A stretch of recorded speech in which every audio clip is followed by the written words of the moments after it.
Hey, there we go. Think I'm live. Yeah? Are you there? There we go. All right, cool. Starting a new project today, so this is exciting. I got the trooper cooking in the background. That's my latest project. I don't know if you guys saw it, but I got the my serial videos uploaded for both of these. Uploaded them as shorts and submitted my serial requests, so we'll see where we end up. Lately I've been hanging out in the Seaboard Discord a little bit, offering some advice to people building these printers. That's been kind of fun.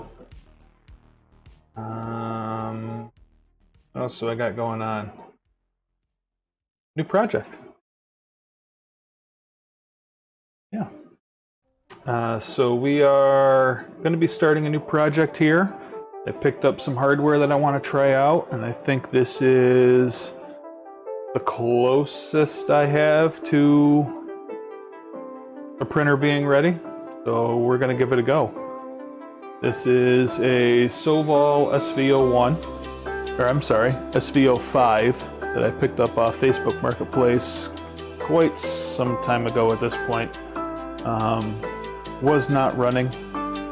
Problems with the extruder.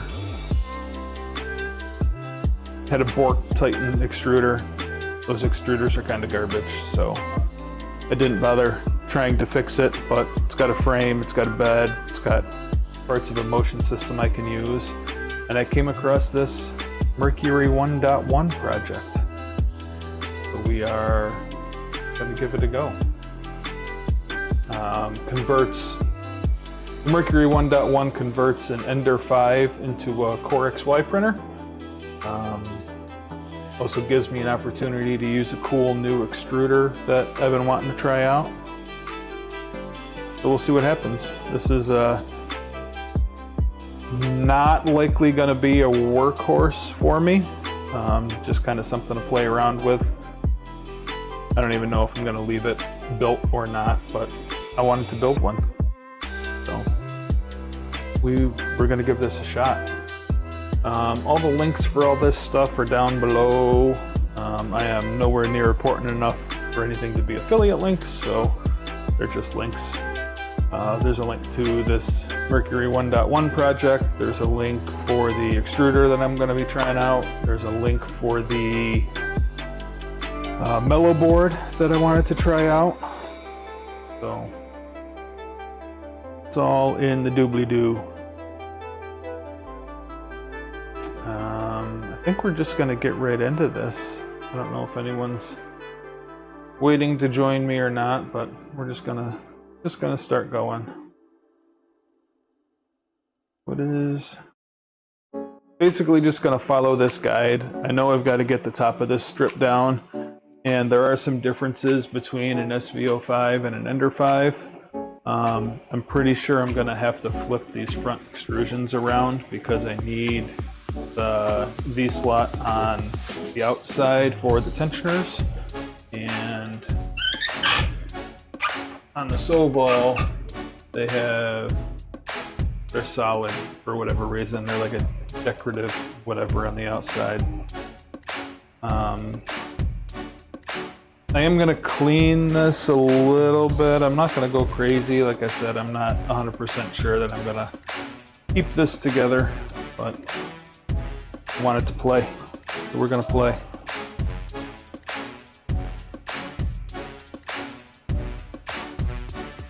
Let's see, the Mercury 1.1 replaces the X and Y motion system of your Ender 5 printer with a CoreXY design. So CoreXY is pretty similar to CoreXY that we did on the Switchwire, except it's flat instead of up and down. So it's going to work like, where's my hand? There's my hand. Instead of being up and down like this, it's going to be flat. It's still going to work like an Etch-a-Sketch, but in this direction instead of this direction. Gets rid of V-wheels for linear rails. Credits. Be careful. Information on how the manual is laid out, looks like.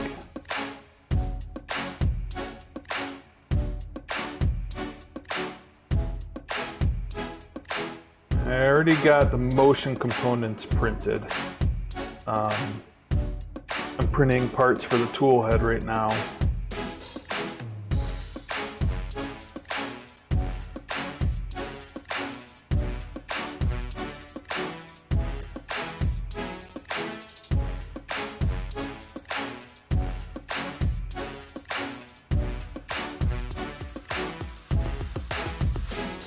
Bearing stacks. Basically, it gets a shim in between everything. No. Here's explaining CoreXY.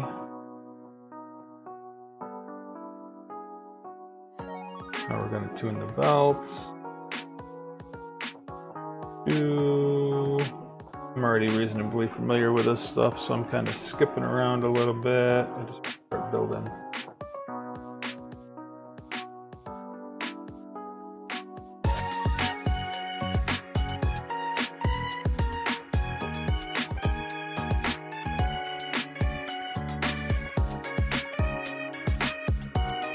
Ooh, a stroop waffle. Aw, man. I don't have any stroop waffles.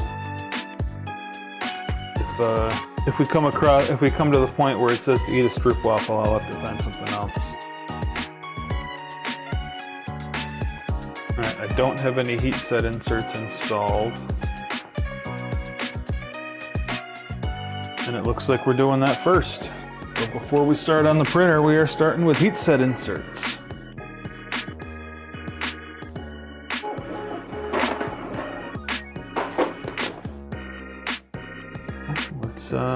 Let's do that.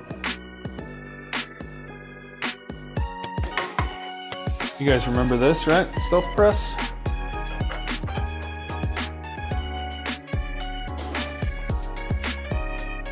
And I need the 2 towers. Oh, I completely missed a Lord of the Rings reference with this printer. The 2 towers. And we need the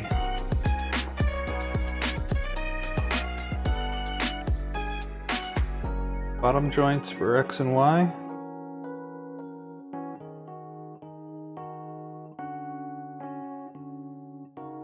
I believe they are these 2.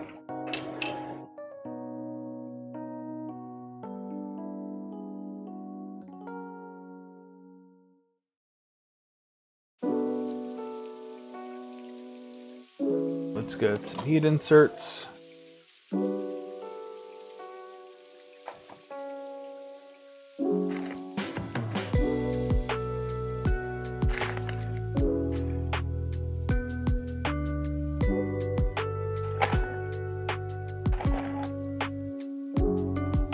Hope I got enough inserts here.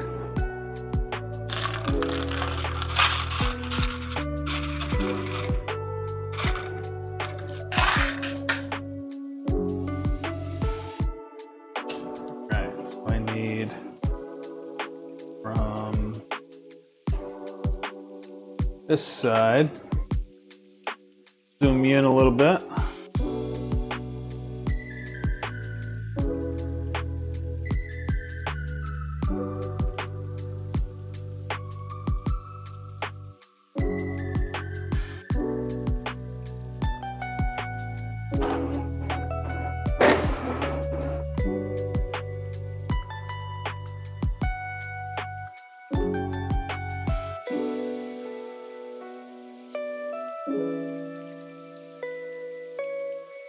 Give you guys something to look at here. Alright, so we need one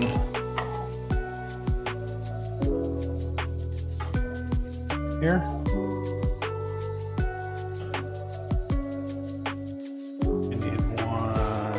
here.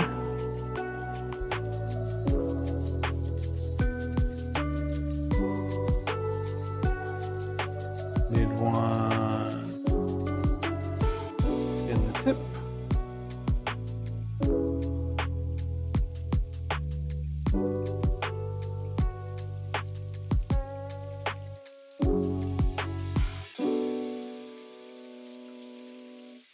Hey, Drew's here. Hey, Drew. What are you guys doing today?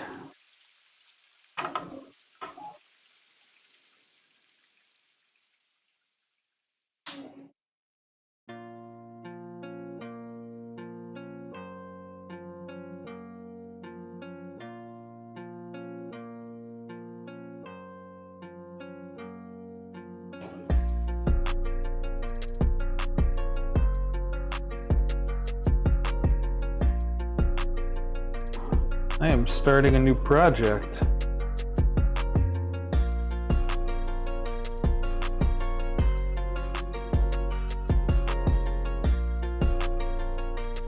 Yard work? Yeah, that's no fun. Is it warm enough for yard work yet?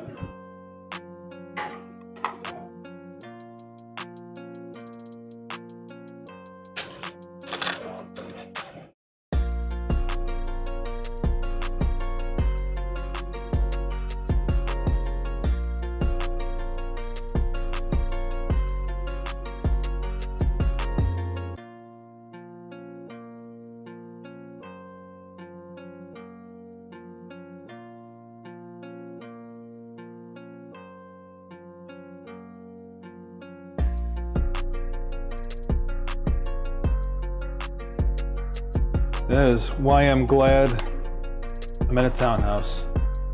No yard work.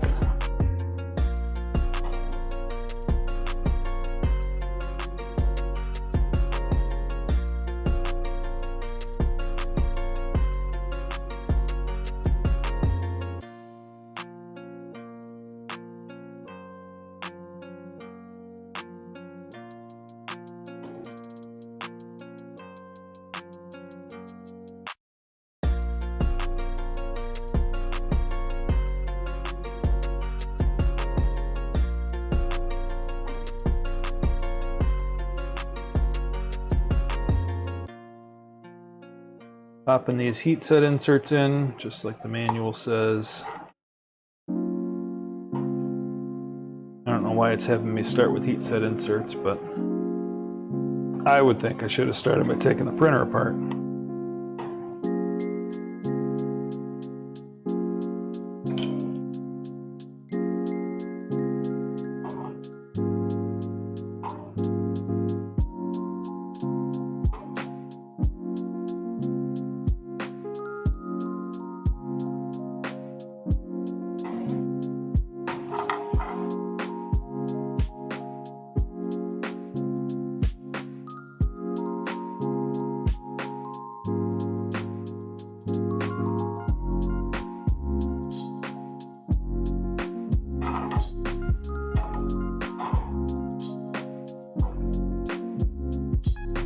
Mind yard work, just don't get an opportunity to do it? Well, I guess that's where you and I differ. I am not a fan of the yard work. 65 and sunny.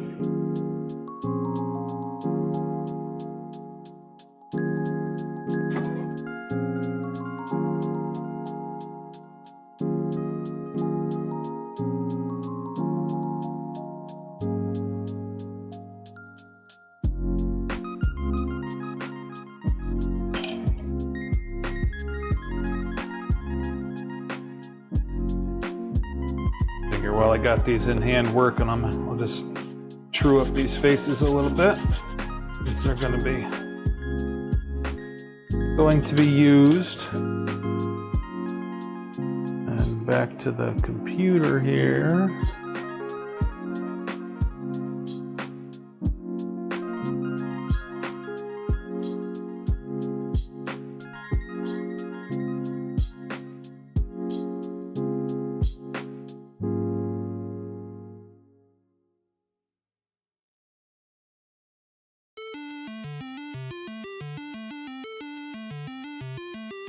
Looks like we need a couple for these guys.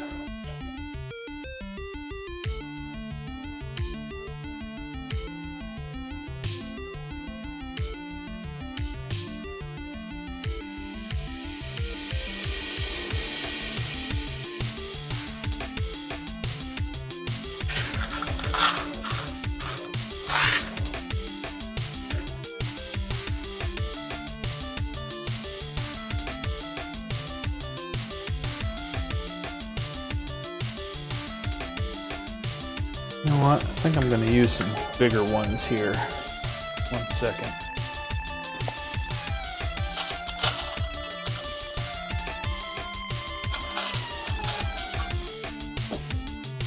The manual mentioned something about making sure these are good and melted, and this hole looks pretty...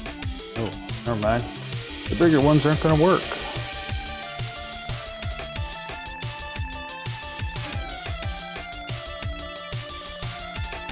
Fall in.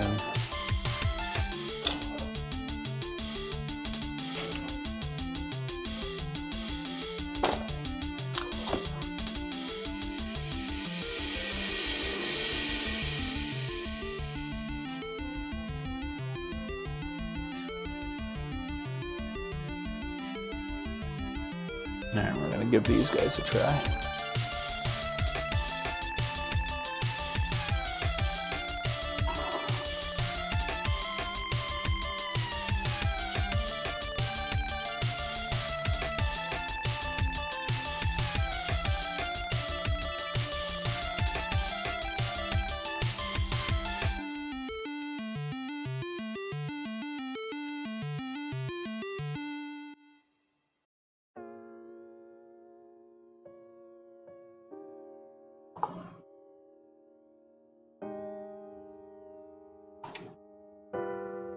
You got the boys helping you out there with your yard work, Drew? Make it a whole family affair?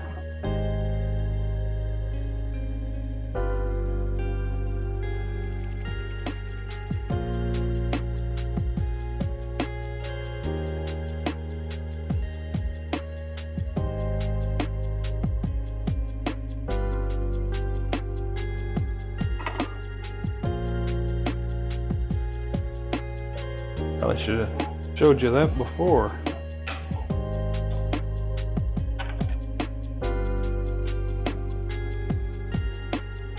All right, back to the computer.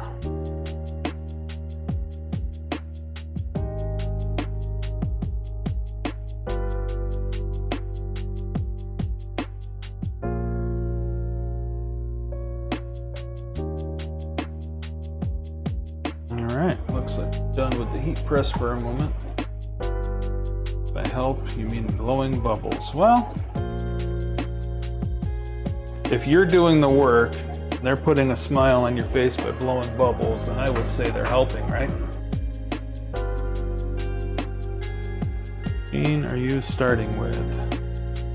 So I am, go back to, I am building a Mercury 1.1. This is a CoreXY conversion for an Ender 5. I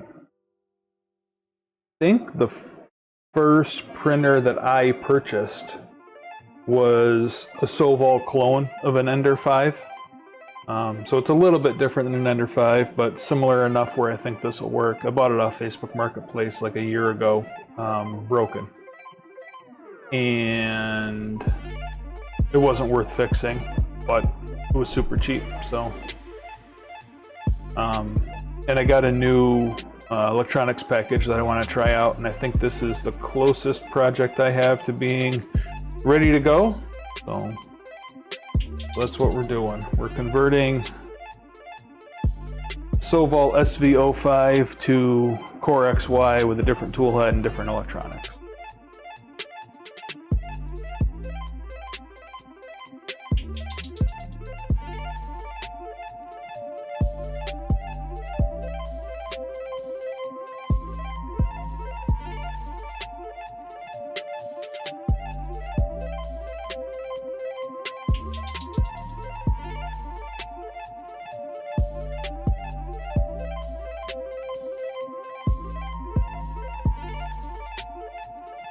I wonder why it didn't have us put anything in, oh, because the bolts for the motors probably hold the motor mounts together. Yeah, I got the board in. Hang on, I can show you real quick.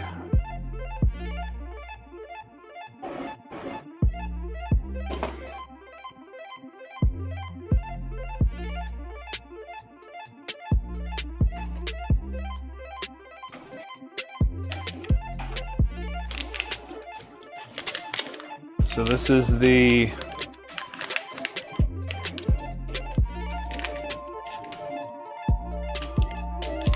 get it out of there. That's what's going to stand in for the Raspberry Pi. They call it a Fly Pi Lite 2.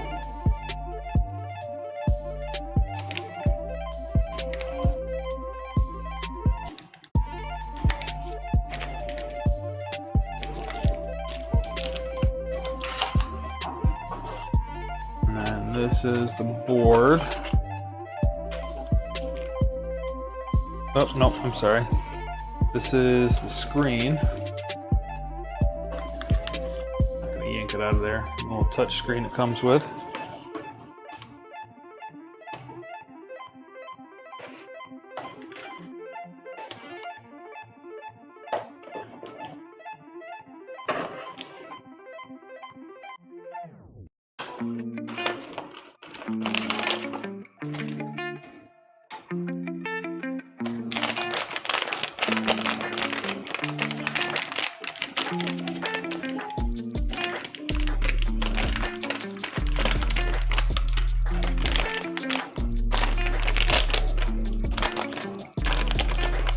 This is the absolutely tiny main board.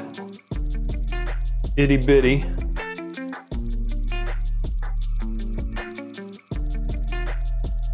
Like smaller than my hand small.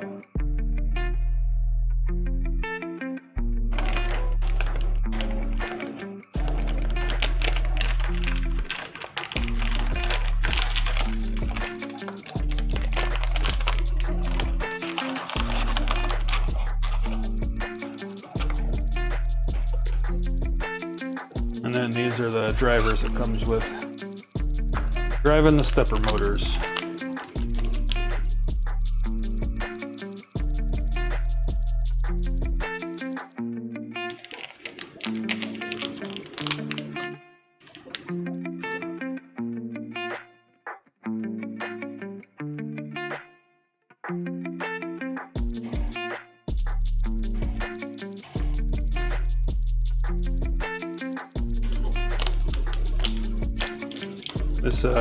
If this works halfway decent, this is a super reasonable package for, I forget what it was, 50 bucks or $55. If you think about it, like the cheapest Pi you're gonna get that'll run Clipper and not do anything else is probably 20 bucks. Like a Pi Zero. And then the screen is likely 20 bucks.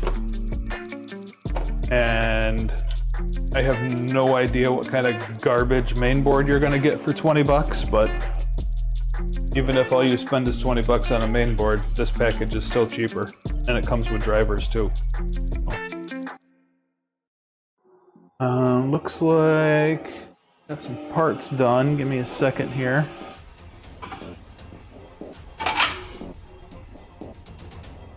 I think there was another part that I had to print. Was there?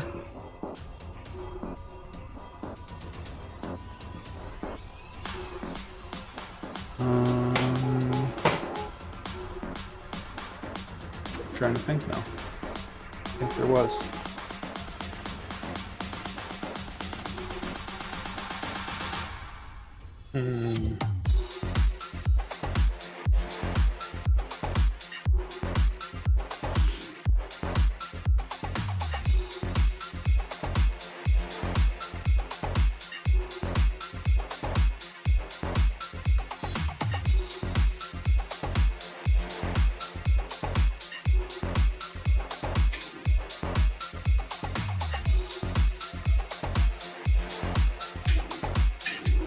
Well, if there's another piece I need to print, I'm sure I'll realize it when it's too late.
Alright, so let's go back to the computer for a sec. I need my dowel pins, which are in the hardware kit that I bought. Let's get that stuff out.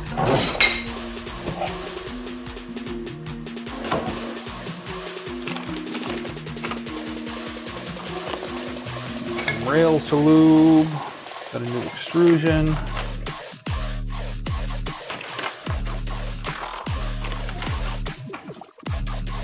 Pulleys, bearings, pins, and belt.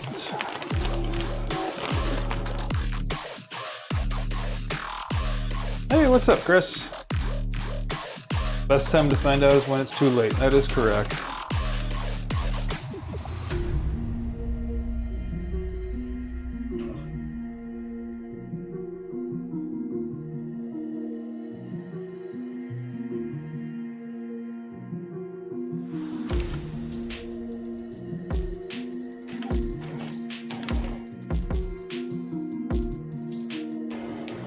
And it says I need my drill, so let's get my drill.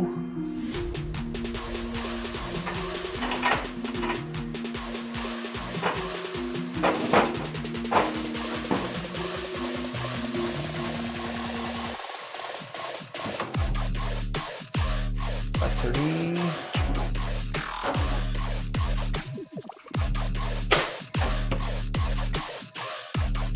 And sandpaper. Should have a roll of emery cloth around here. It'll work just perfect for this.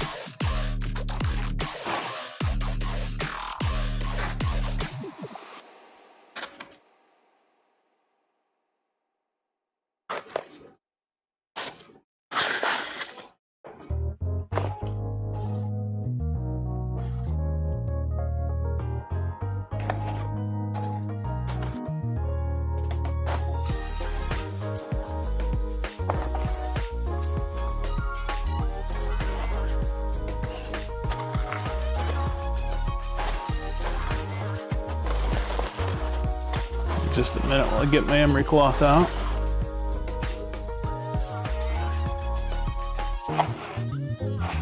Gotta find the end of it.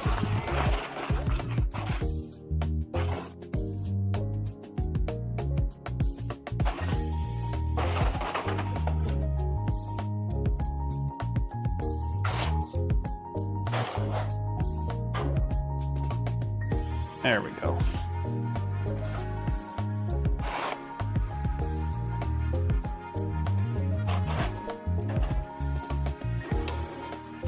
A little bit of emery cloth here.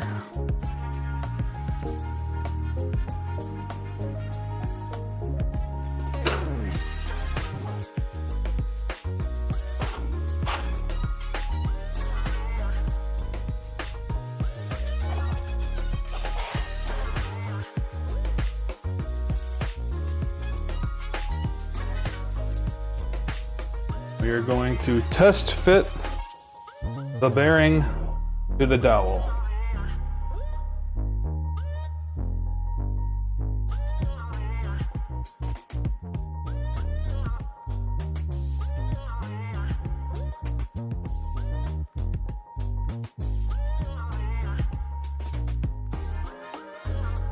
The fit is tight. Do not force the bearing.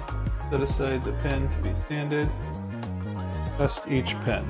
Alright, that one needs sanded. I imagine these are all going to need sanded because they were cheap.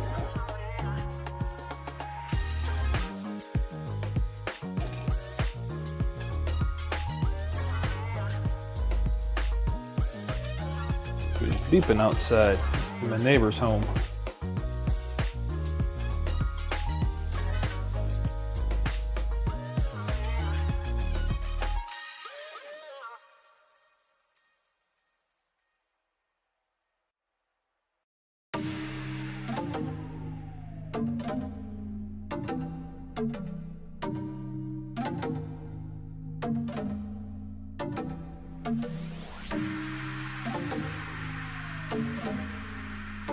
That one's pretty close. It's not quite there, but pretty close.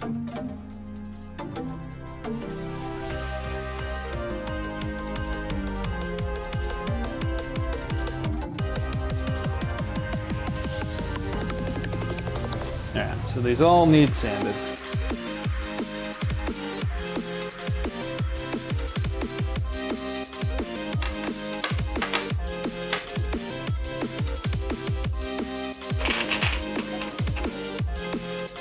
So it says to chuck the pin up in the drill.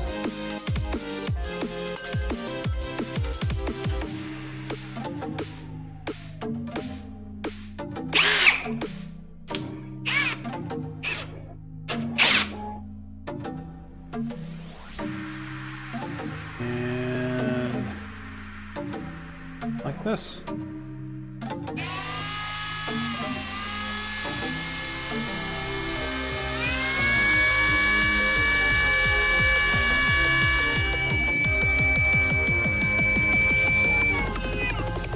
I'm gonna mute my mic for a little bit so you guys don't have to listen to this whining from the drill. I'll be back in a moment.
Man, this is boring.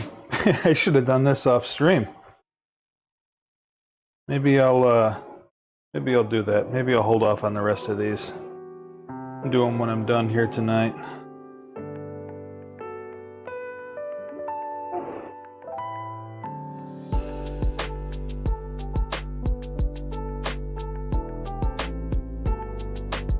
What are we doing next? Linear rails. Ooh, more boring work. All right, cleaning linear rails.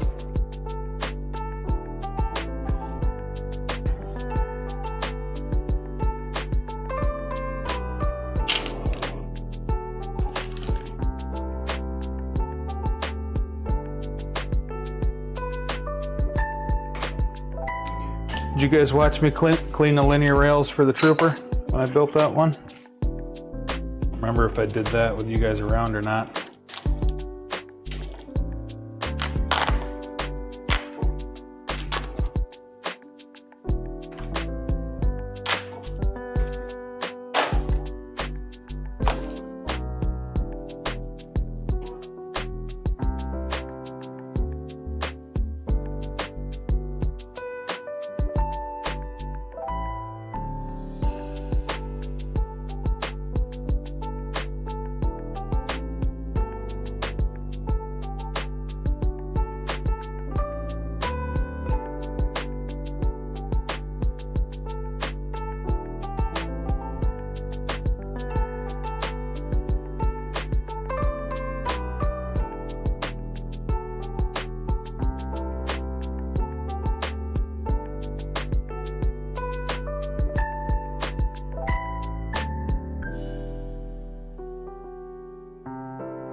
Well, they're telling me to do this a little bit different than I normally do, so I'm going to need a little container. In 1 second, I'll be right back.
All right, we are back.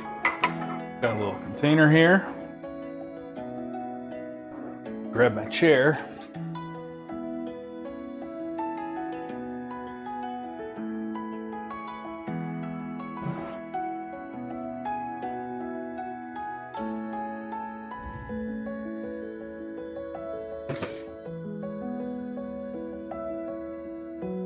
Is need to soak the carriages. Is not something I've done before.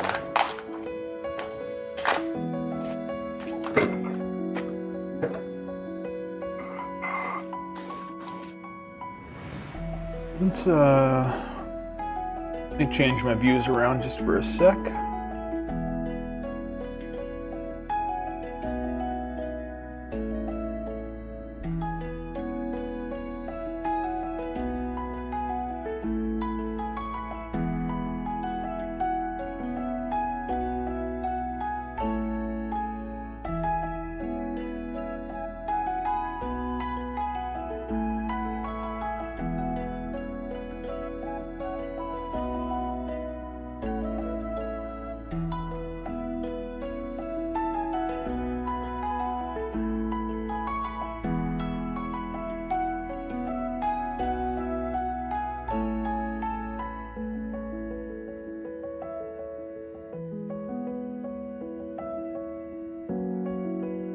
Try and get you a reasonable view of what I'm doing.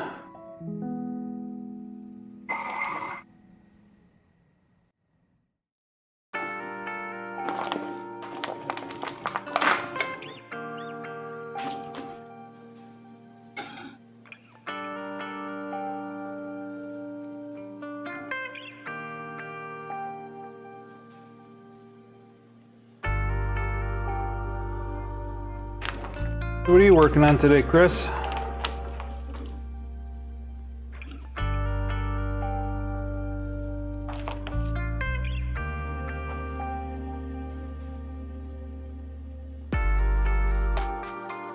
Man, these things are slimy.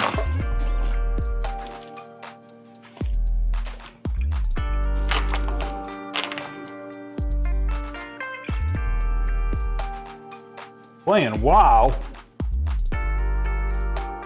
Didn't realize you still played WoW.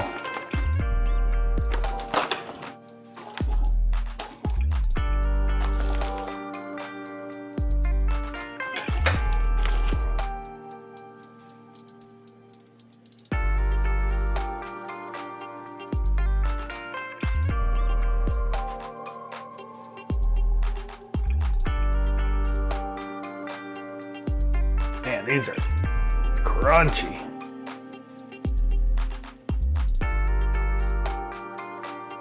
Came out with a new thing called Season of Discovery. Cool.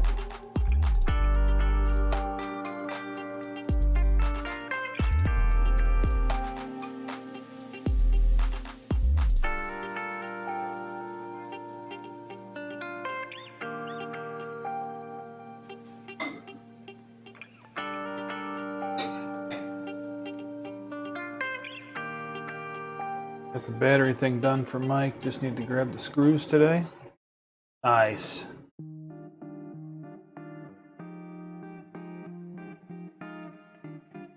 Man, I don't know how quick Mike needs that thing, but you might be better off ordering them from Amazon than getting them at the hardware store. Single screws like that are expensive at the hardware store.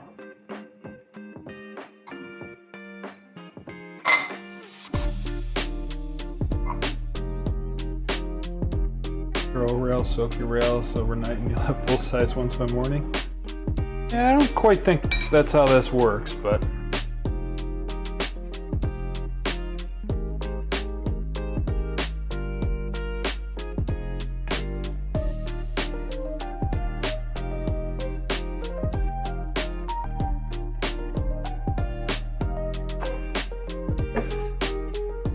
gonna need a rag.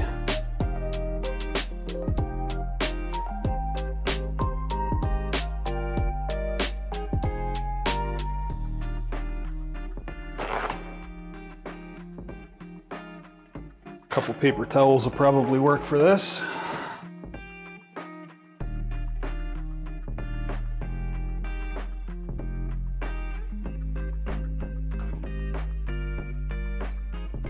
can see all the schmoo that's all over these. Go focus. All the packing gunk. Like, it's gross.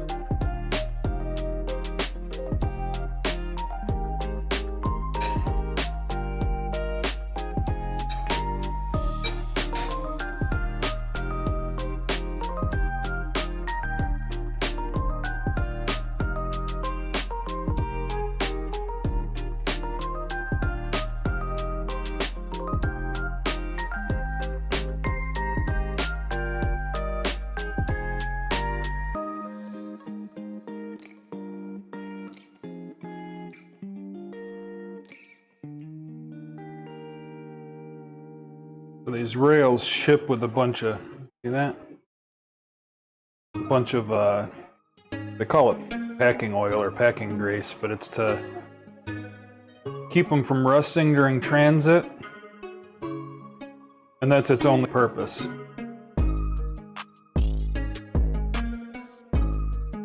Not meant to give lubrication. You got to get it all off of there.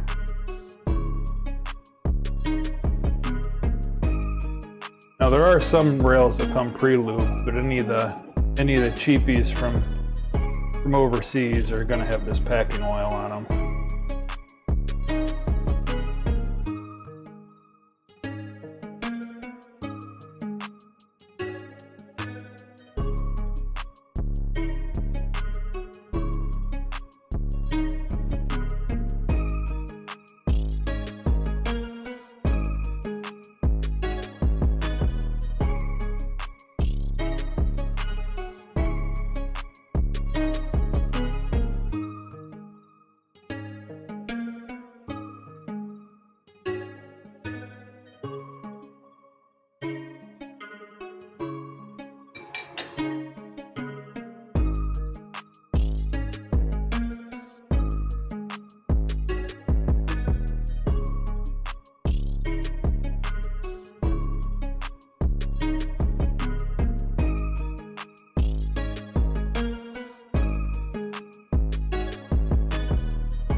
I think what I'm going to do is go over these once to get the majority of the oil off, and I'll get another paper towel out. Hit them again after I wash my hands because this shit is gross. This is the thickest, stickiest, nastiest packing oil I think I've seen on a rail. Must mean they're super high quality, right?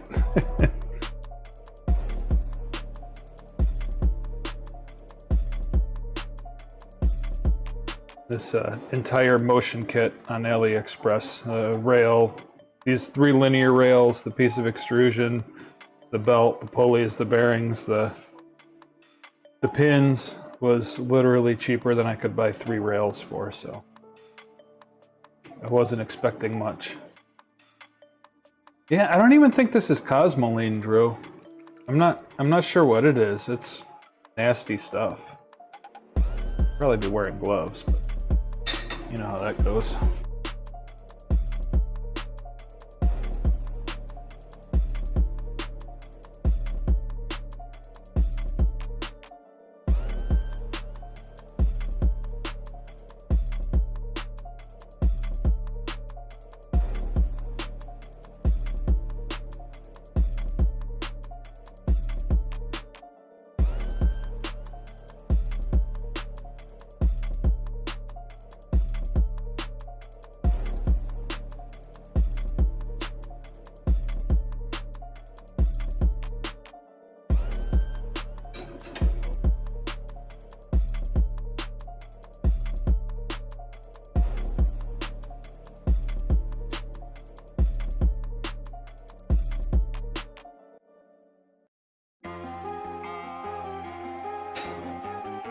Do a full cleaning and maintenance of the X1 today. Yes, makes it have a film. Yeah, that is normal. It takes a while to build up, but my V0 definitely has like a yellow shmoo on the inside of all the panels. It is normal. That's why they tell you to print it in enclosure. That stuff is, I guess, supposed to be not very nice for you. I guess it's better to be on the inside of your printer than in your lungs. That's why there's all those mods for like activated charcoal boxes to go inside your printer and filter it.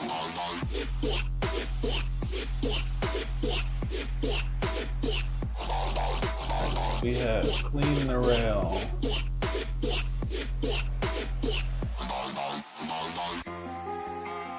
And we have to work the bearings through. I don't think this is going to be very easy for you to see.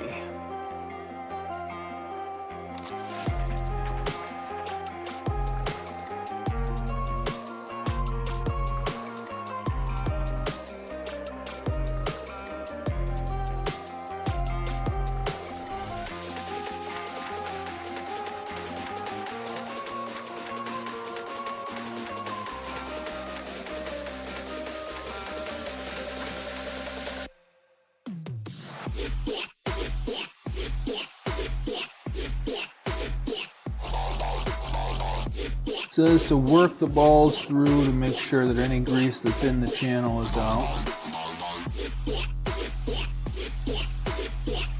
The solution is just isopropyl. Were you guys here when I did the ones for the Trooper? I mean, I can cover this in a little bit more depth if you want.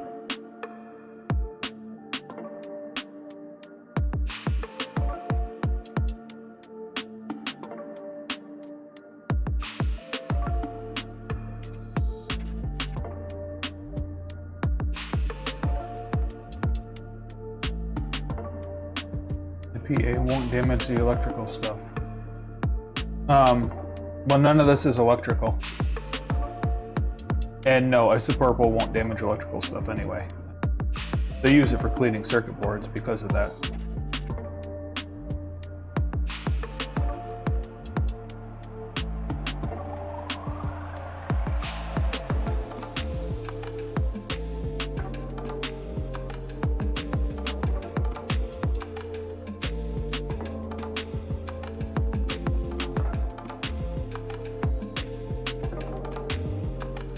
A linear rail is just a bearing that goes in a straight line instead of in a circle.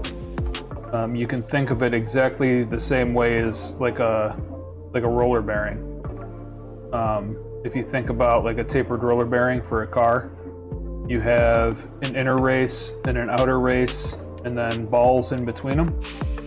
This is exactly the same. This is going to be one of your races, this groove here. And then inside this carriage, there's a channel with balls. And that's going to be your other race. And then obviously the balls are the balls.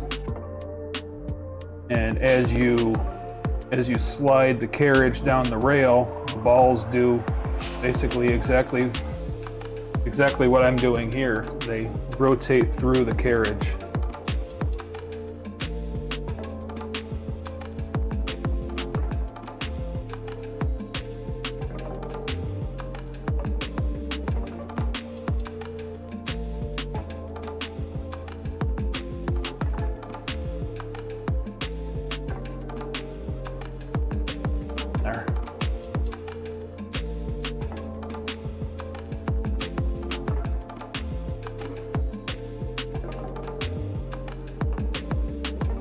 Screws that I need to get. I think those are like flat bolts, not screw. Not drywall screws, they're going to be machine screws. You said you need like number 8s and number 10s. That refers to a specific kind of screw. No, you're fine. That refers to a specific kind of screw, like a number 8 machine screw or a number 10 machine screw. So they're going to be Obviously this is not the same size, but they're going to be like this. Just look for ones that say number 8 or number 10.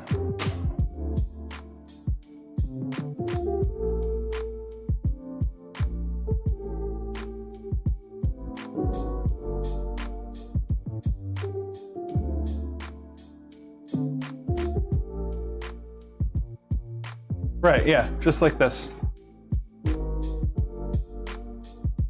Where am I? This is a machine screw. This is an M4, a metric.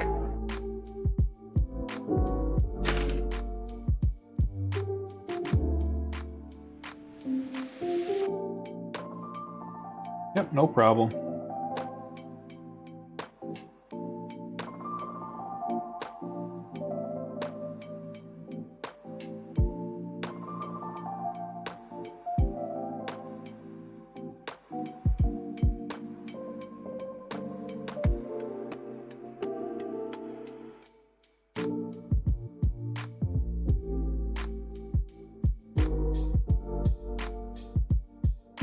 Looking forward to my next bolt order. Yeah, I got not after this project, but probably after the next one. I got to go through and make a big bolt order, so it's still going to be a little bit. But if you want any, like, if there's anything specific that you want, let me know, because like I really only order metric stuff. But if you want some Imperial stuff, it is certainly cheaper to buy from that site in bulk than it is to...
This out for a second.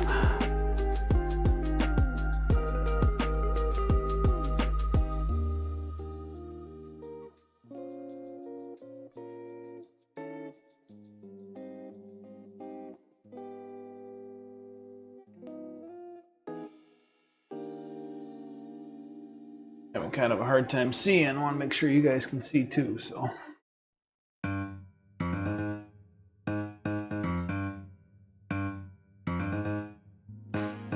Basically, I'm just working, I'm assuming what they're telling me to do is correct. I'm just working the balls through the channel in the IPA to try and flush out any of that packing grease. Packing oil or whatever they're calling it.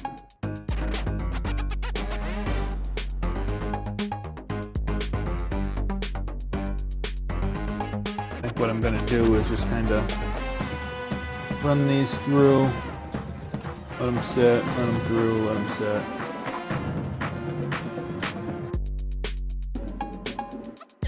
I am under no delusions that these are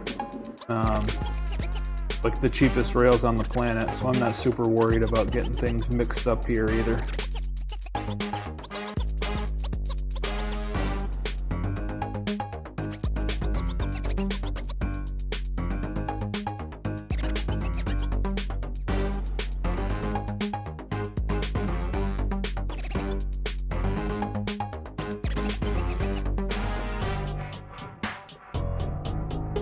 You get the boys down for a nap, you're gonna put the tool holders you printed in your box. There you go.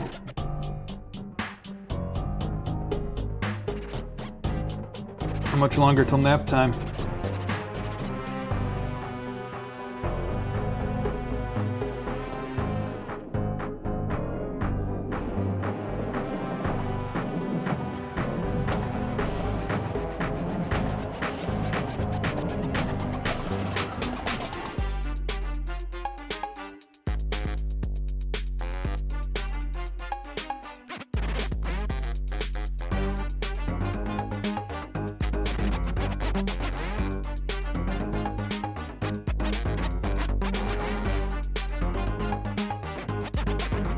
I don't know if you can see that as I'm doing this, but there's little bubbles coming up.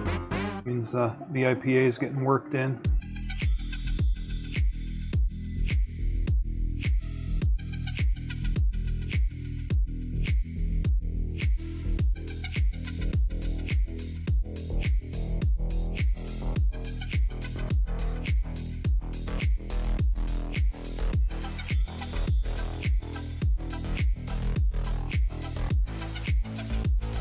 I can feel them starting to loosen up a little bit too, which means all that schmooze coming out. Every once in a while I'll see like a little piece of whatever come out too.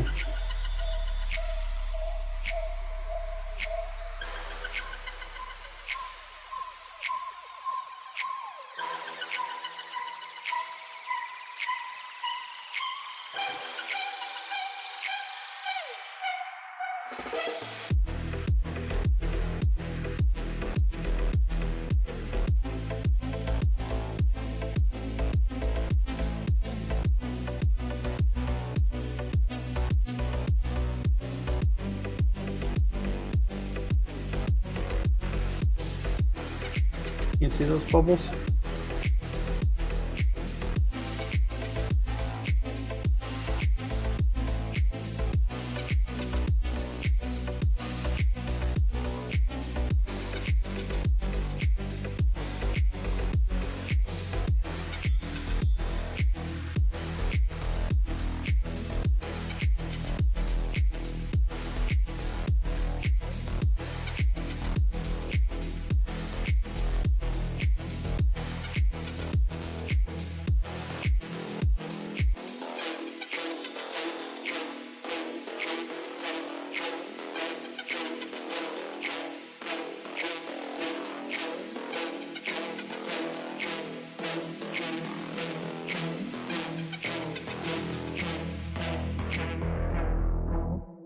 Oh yeah, we're moving free now. Look at that. Woo!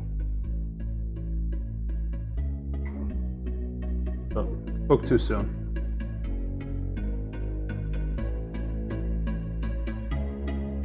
They just putting lunch together after they eat.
All right.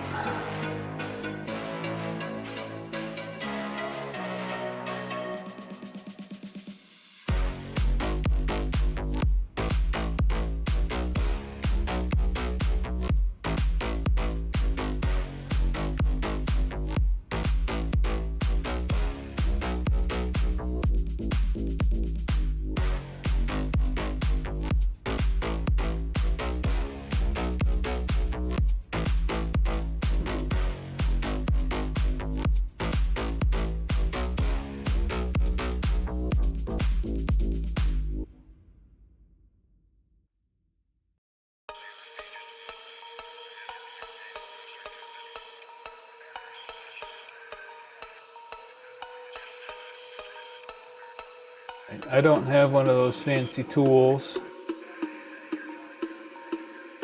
I don't like filling it through there, so I'm going to pack these the way I did the last one.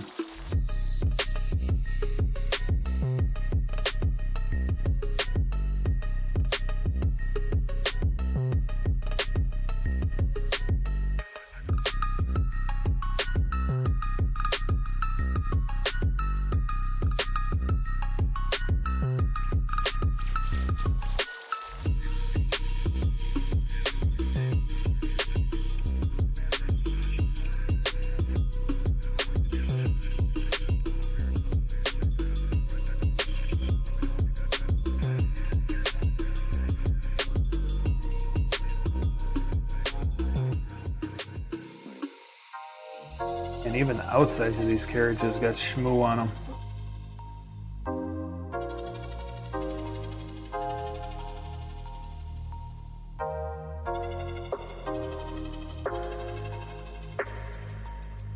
Run these through a little bit more outside the IPA. Yeah, they feel pretty good.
I probably should have muted for that. Sorry about that.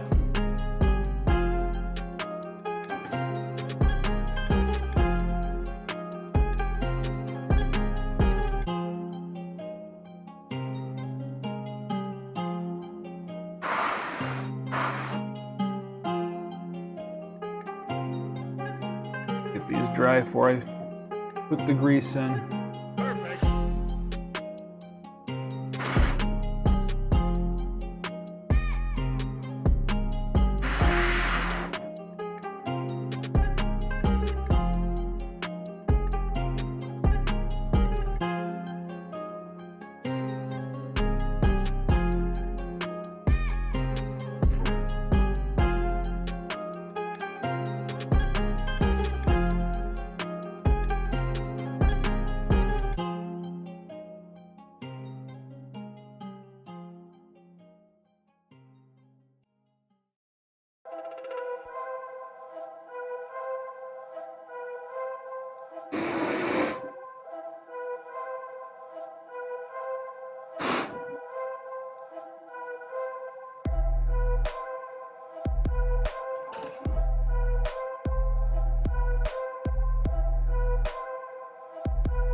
Wish I could. Yeah, I can get inside.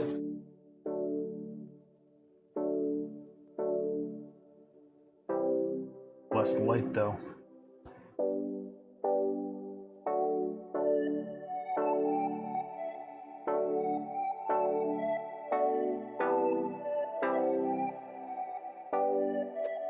This streaming stuff's hard. I gotta see, you gotta see.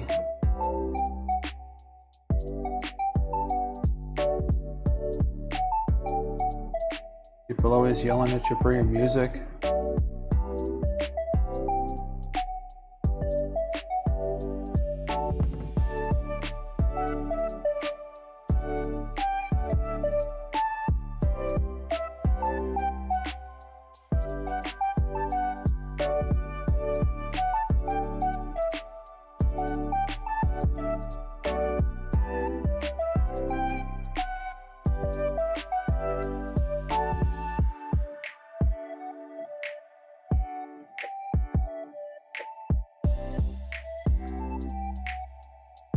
Balls are starting to bring grease with them, so that's good.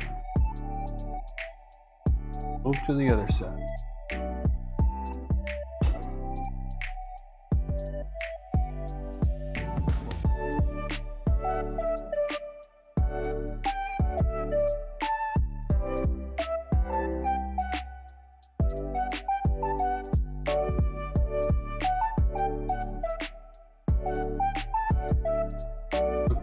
For yours, thought about a slow progression towards the end player instead of all at once.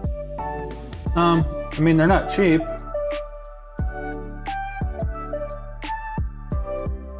Or, I think you can get, I mean, you can get cheap ones for like 10 bucks a piece.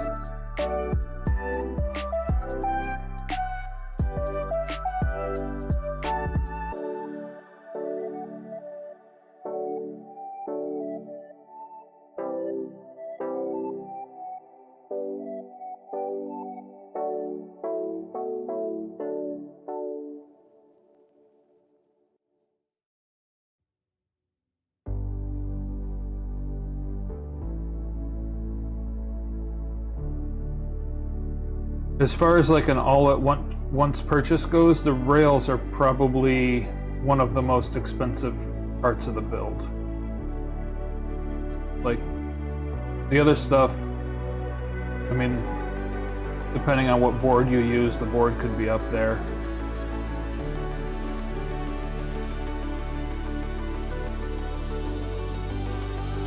It's kind of why I'm excited for this, the board that I'm going to be putting in this, because that's a really reasonable way to get somebody into Clipper. You've heard that if you're streaming you don't get to see. Yeah, well, that's a problem when you're making something though.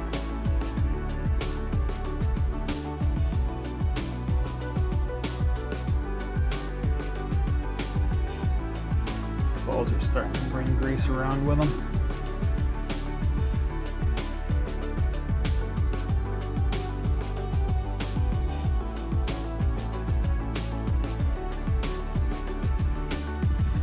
Clean up some of this excess.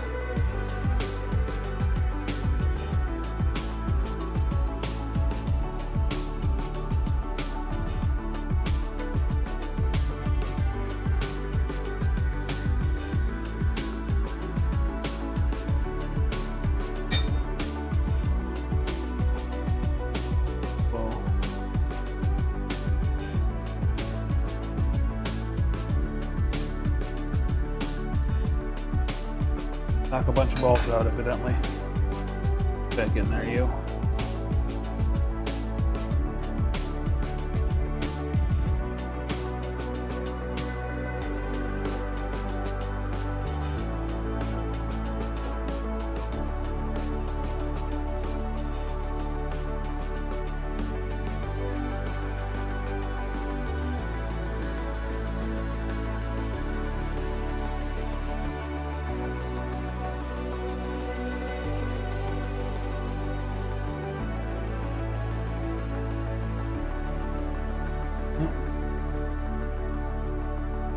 Lost a few, that's not good.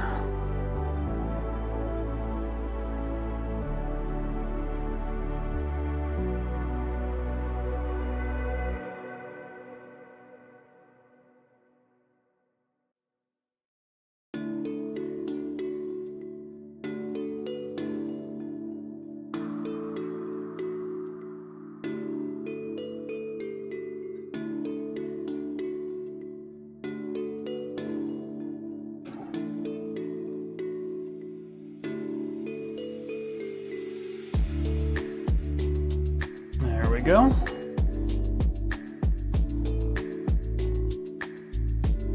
Oh yeah, that's butter now.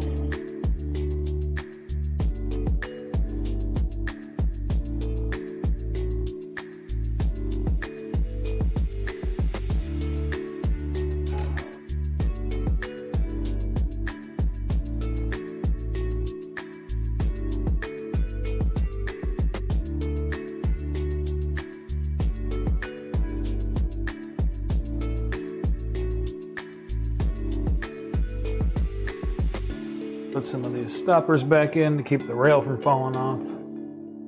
This board package works out well for you. Yeah.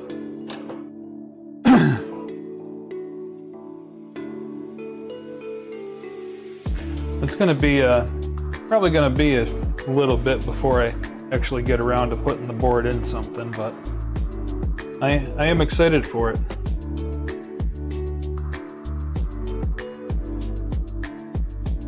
The board that I use in all the rest of my machines, the Big Tree Tech Manta E3EZ, is twice as much and doesn't come with a screen. Now it has a little bit more functionality, but for something like this you don't really need that extra functionality.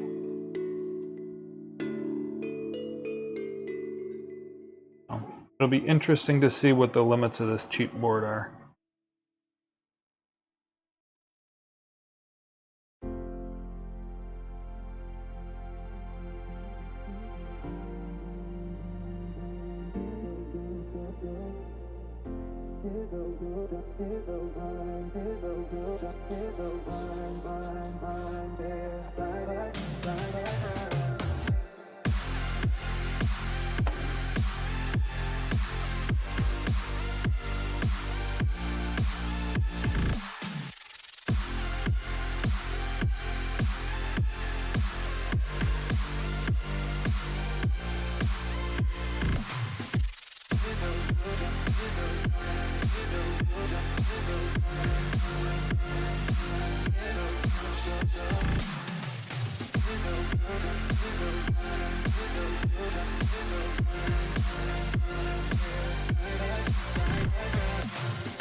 We're bringing grease around already.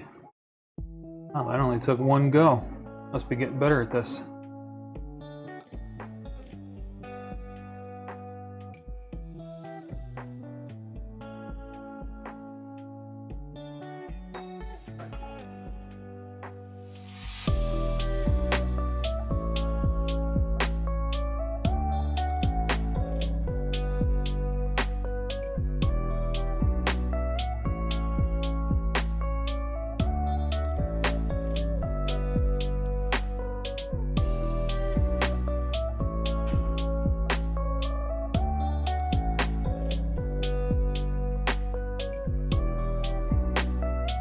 The upgrade path to an underwire you can certainly do in chunks too.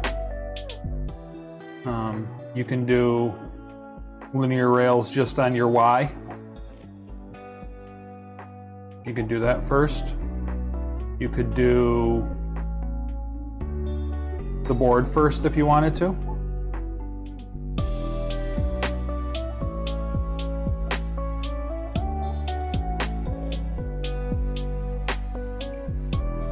You could do the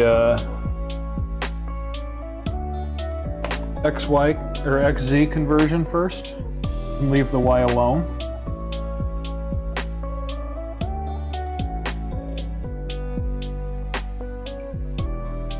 Not something you have to do all at once either. You do need a probe though.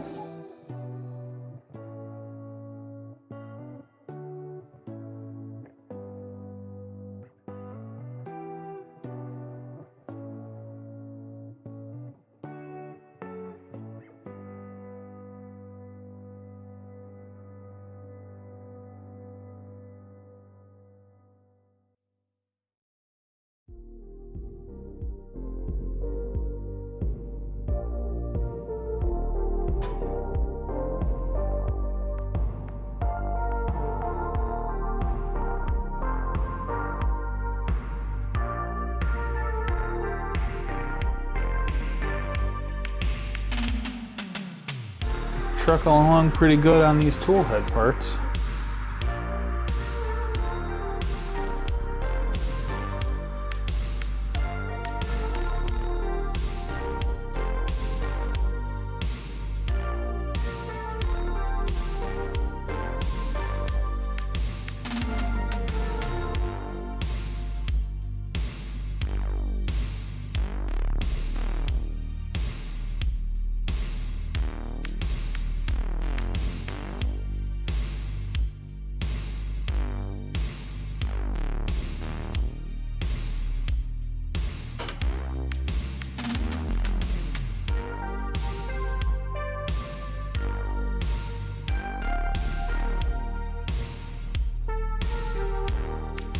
There we go.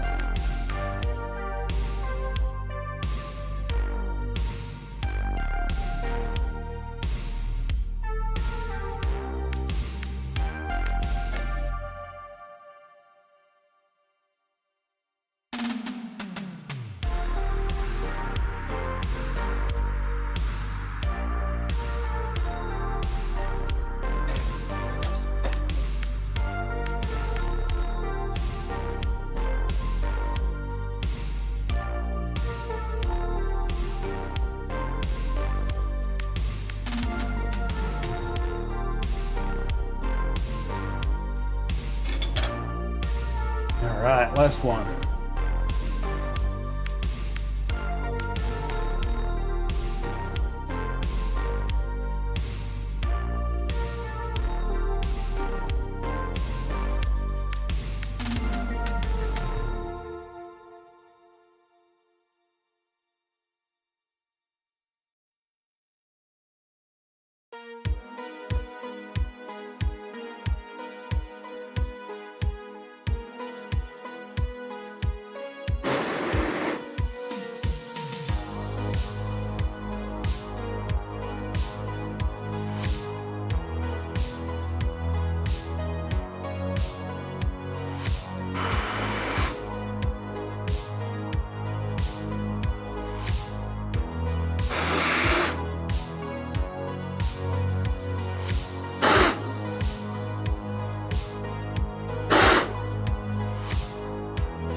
Pack this IPA up.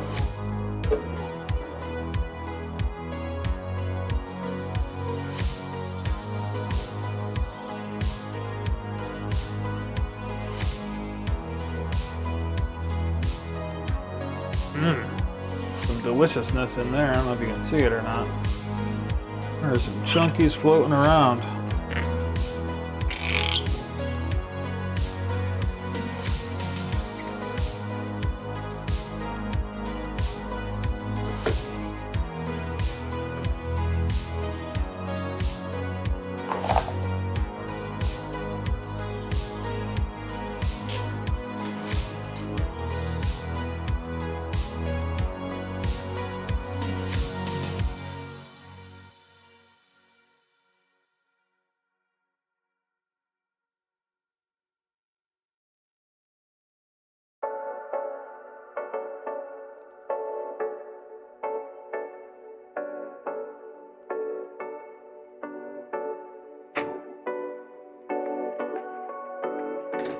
Right, pack in this last one.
This one's a little thirstier than the last one.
All right, we're good.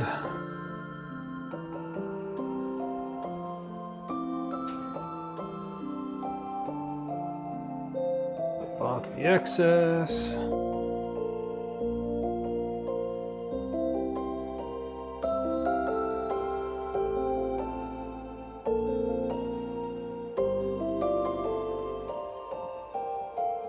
Slam her home.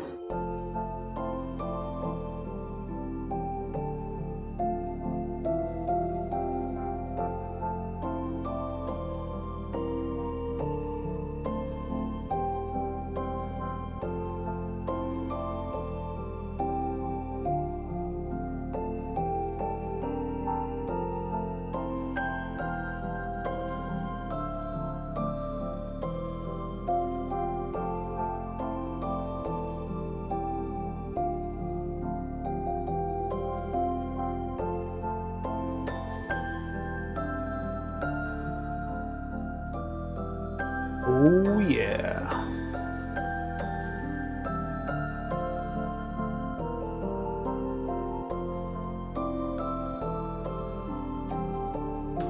Very nice. We have some lubed rails. That is oddly therapeutic. Maybe I'm just a weirdo, but I seem to find pleasure in strange things.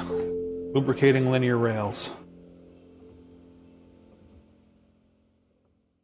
I guess finding pleasure in building printers is kind of a weird thing too, but... Alright, give me 1 minute here while I wash the schmoo off my hands. I'll be right back.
Weird stuff for a weird guy. I don't disagree with you there, Drew.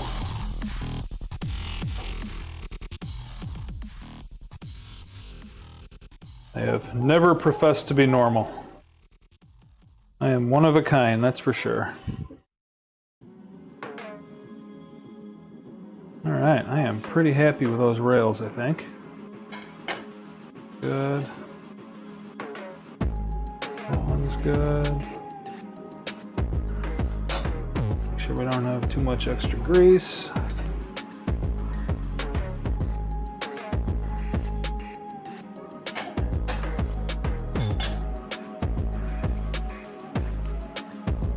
This is by far the best out of them, so I think this is going to turn into our X rail.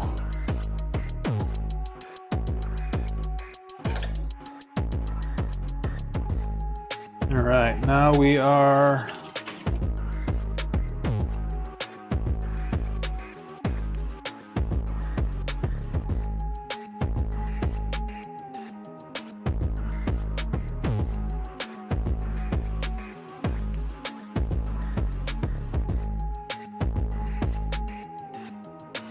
installing these Z-drop brackets. And I think before I do that, I have to disassemble the printer. So here is the machine. Go to the bench top view. We're all weirdos. Yeah, probably.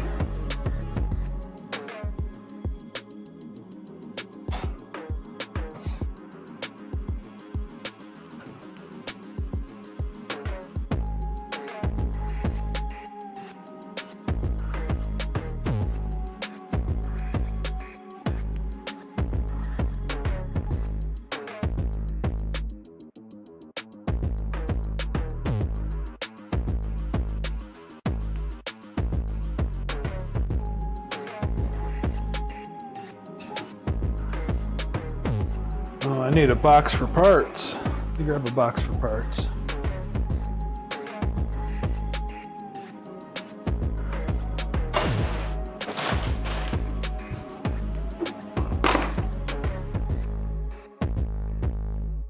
All right, box for ill-begotten parts.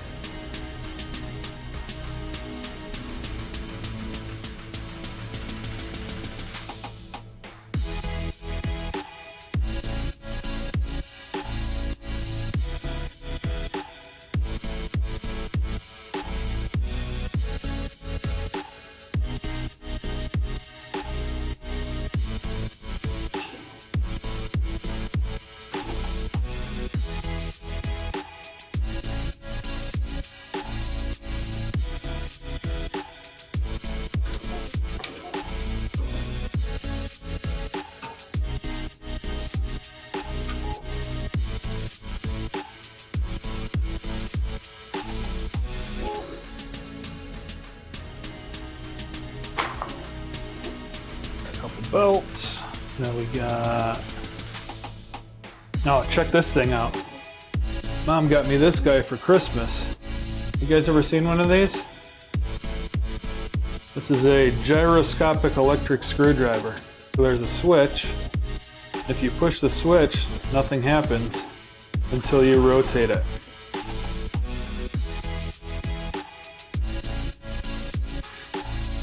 It changes like speed and torque depending on how far you've rotated it. Pretty cool.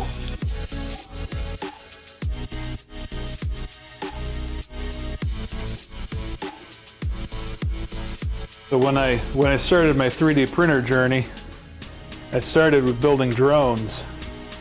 And this was I don't know if it's a common tool in the drone world, but I had asked for it a few years back and never took it off my Amazon list. So for Christmas this year, Mom got it for me. And it works great for this stuff.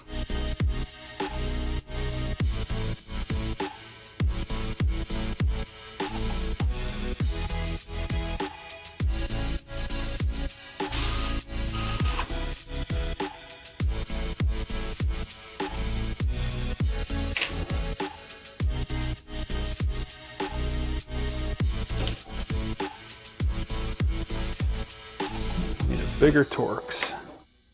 I'm sorry, not a Torx, a hex. Bigger hex.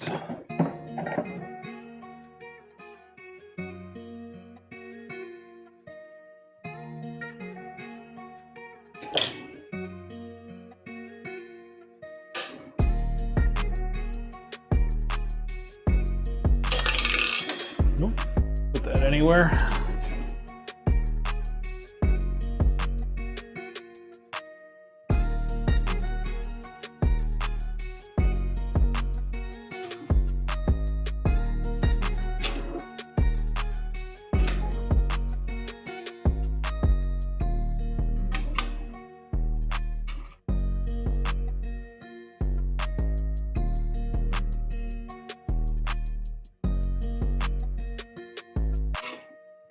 Boy, that's a long screw.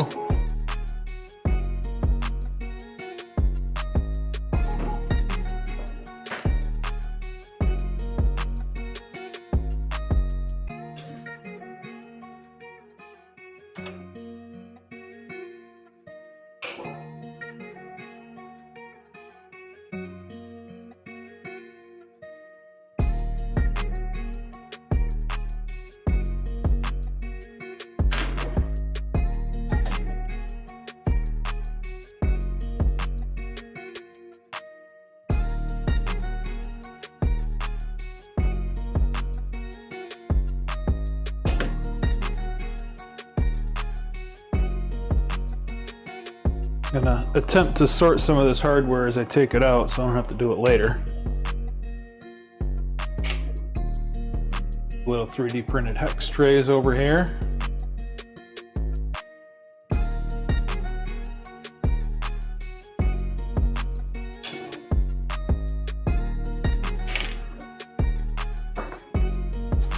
And this guy, oh, I have to cut this zip tie.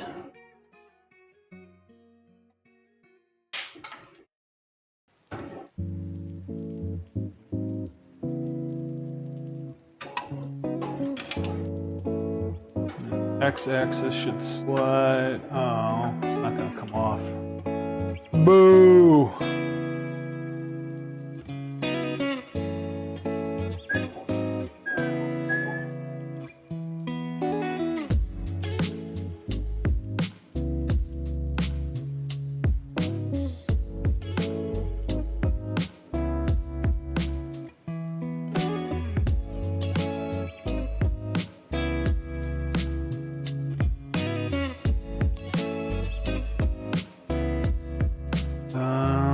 What am I gonna have to do here? Take these V-wheels off? I think so.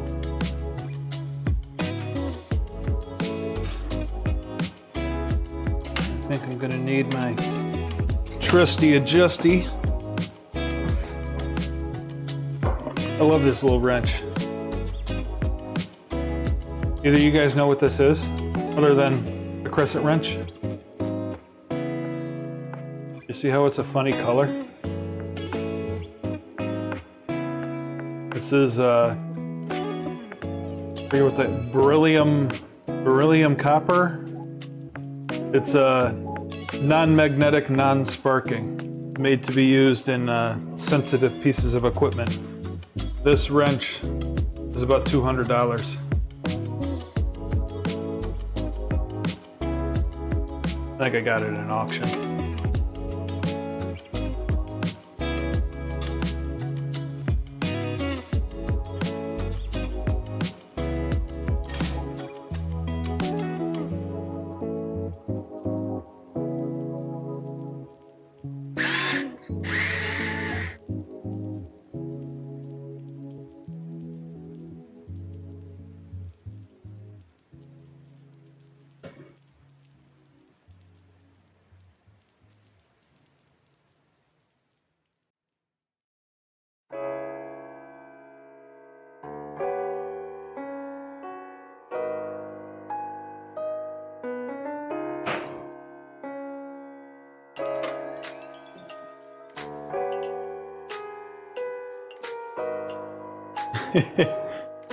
Close. It's almost a thumb detecting.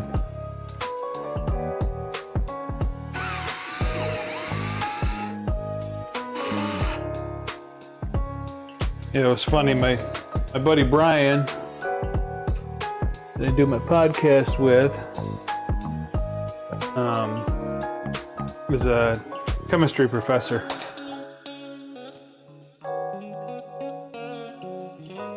And he got a piece of machinery that uses magnetic something or other to determine what compounds are in a sample. And he said when he had the piece of equipment installed at the university, maintenance threw a fit because they couldn't service anything within so many feet of it with normal tools because of the magnetic fields. So they had to buy like a whole tool set of these beryllium copper tools like to do their job. And I guess it was thousands and thousands of dollars.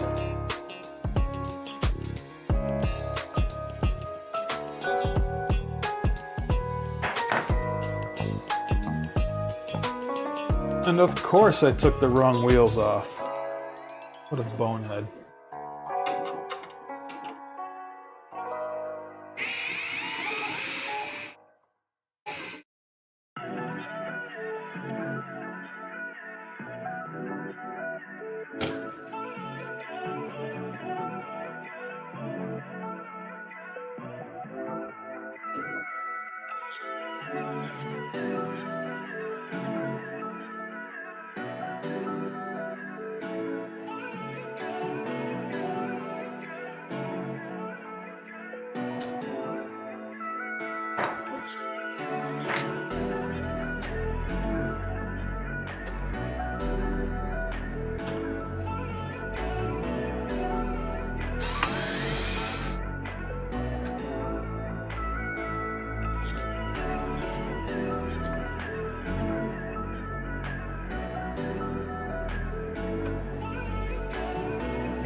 All right, turn this guy around. We'll take the Y drive off.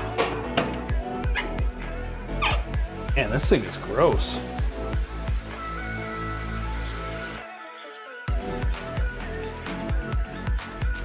Might try and leave that end stop on though.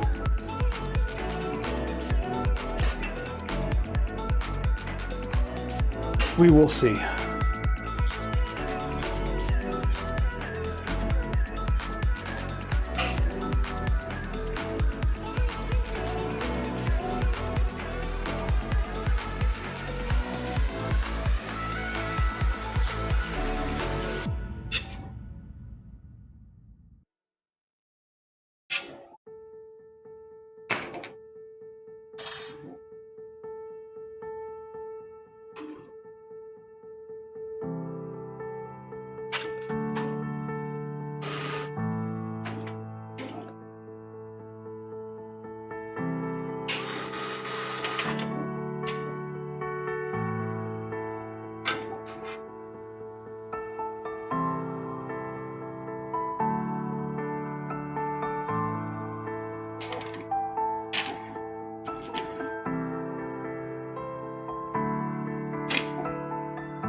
And it looks like I have to take this off.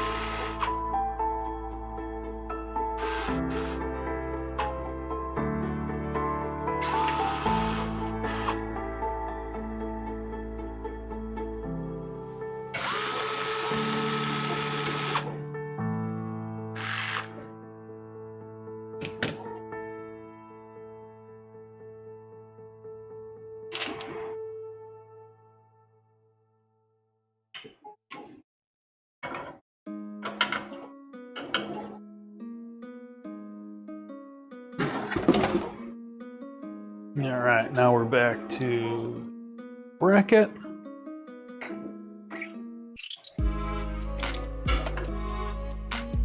Bracket right here.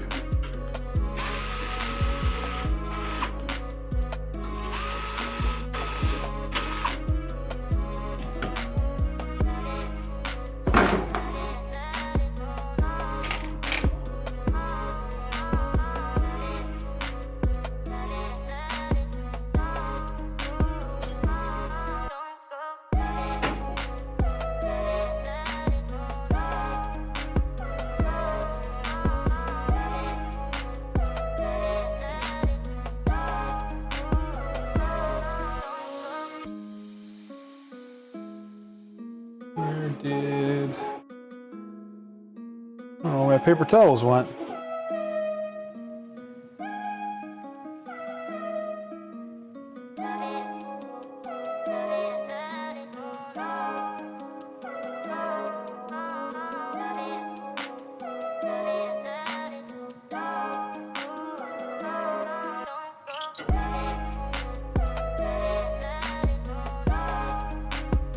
Clean some of this funk off of here real quick. She is funky. I don't know what the hell was spilled on this thing, but Kinda gross.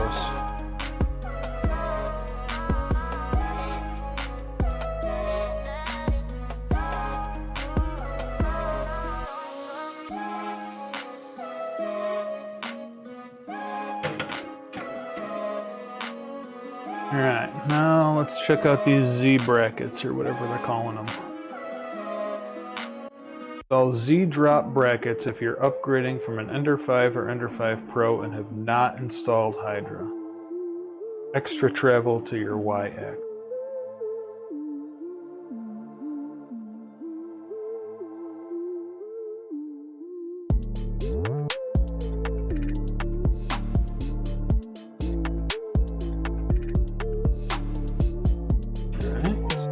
To loosen the M4.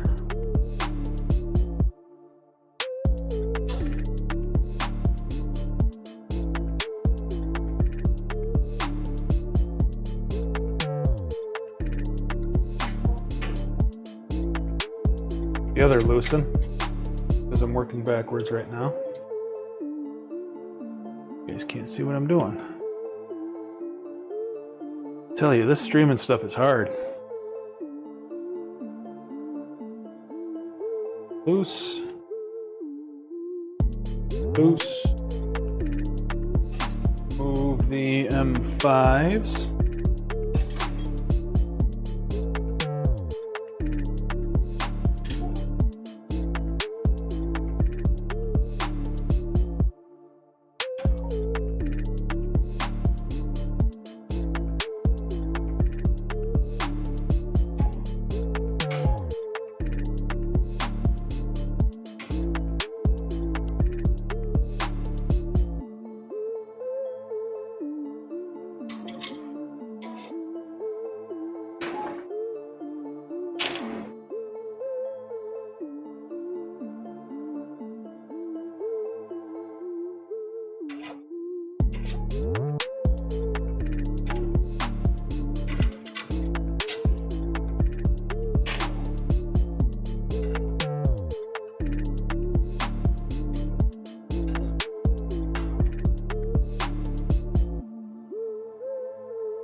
M5s are removed.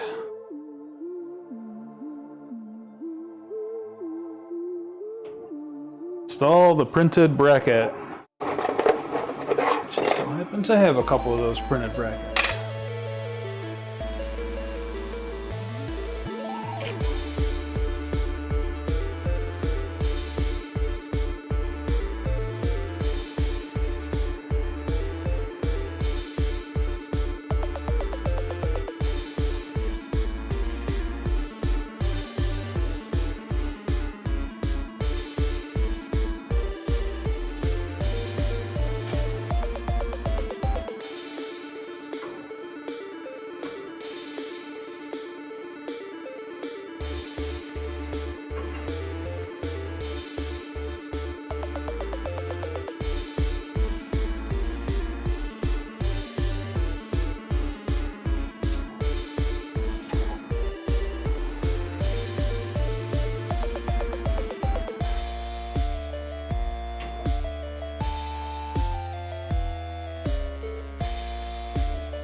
All right, the other one.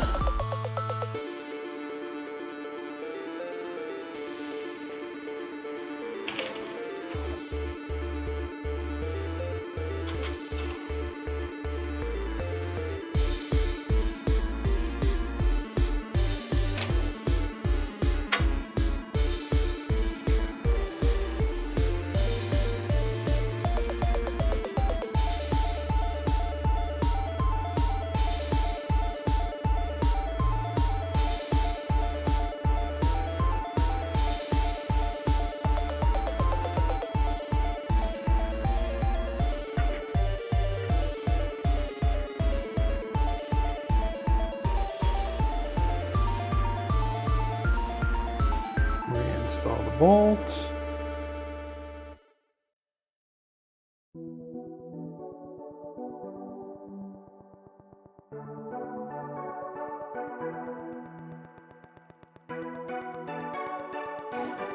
Right, and then we are loosening this guy down here. Slide the whole rod down.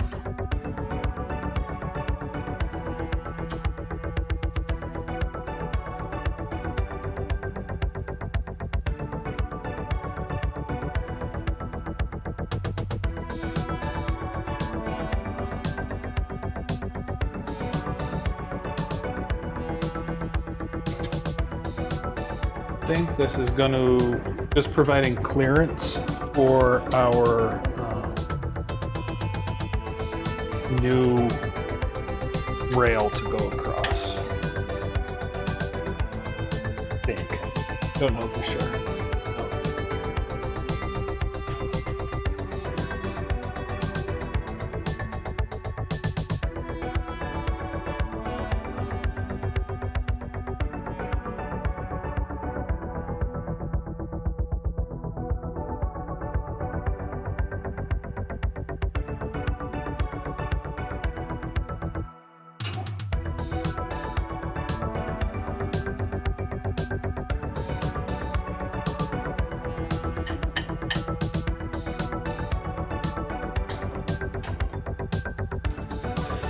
All right, tighten it back up. Do the other side.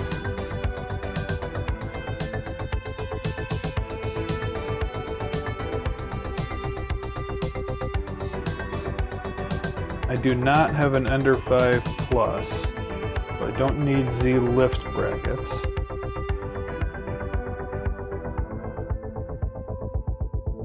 Moving on to the linear rails. Yeah, a couple space guys here.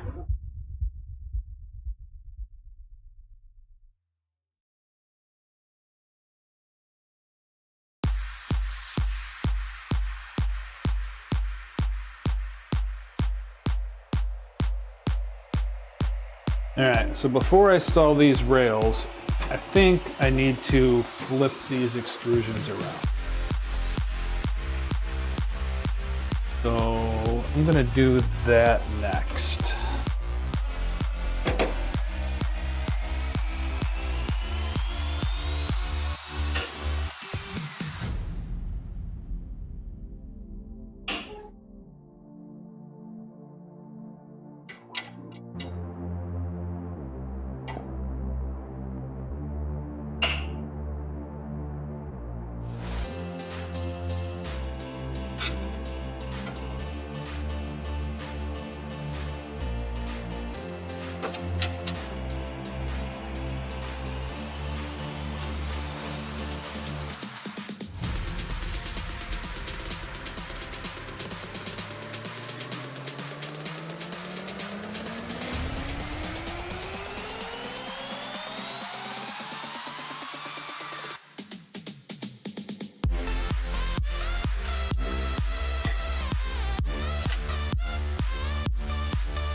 Oh, I know what piece I needed to print. I just remembered.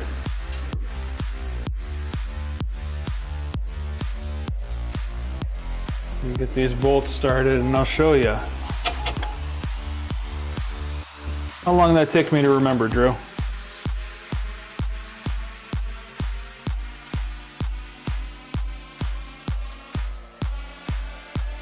At least I remembered before I needed it.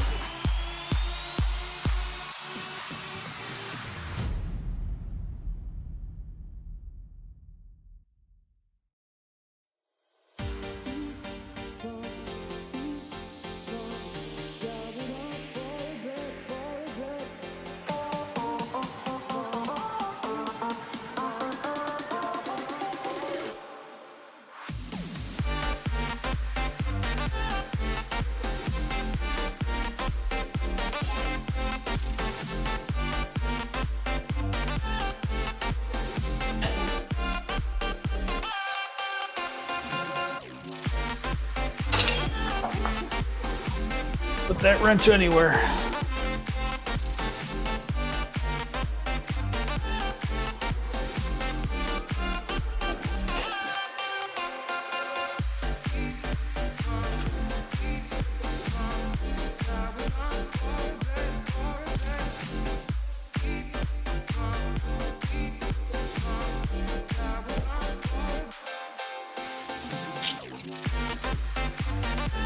Hour and a half, yeah, something like that. So have either of you checked out any of the links I put in the description?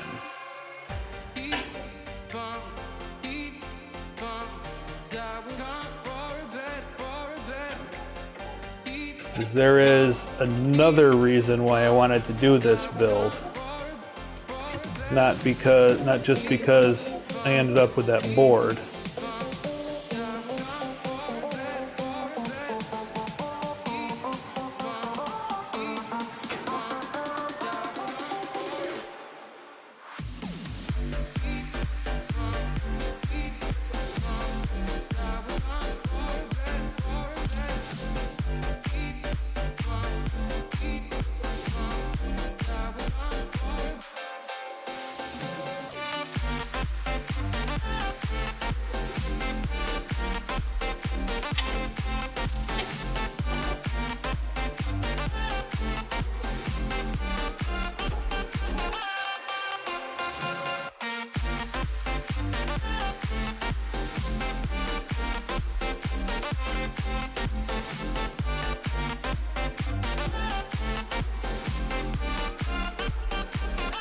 Came inside, not yet. So I'm always perusing the internet for cool printer stuff. And one of the cool things about this hobby is people, because you're always making things, people are always designing things. And a lot of the people just like to show off their design work. Goes back to that whole open source thing we talked about before.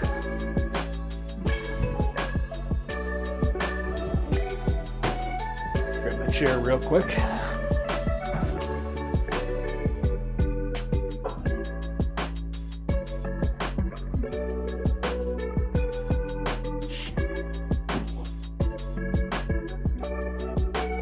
So I found this guy. This is an extruder that uses belts to push the filament instead of gears.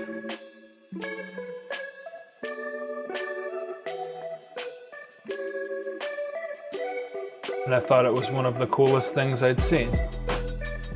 So I was just kind of looking for an excuse to build one. I didn't build the big one, I built the little one. But I just printed it in black because I wanted to see what it looked like or how it came out.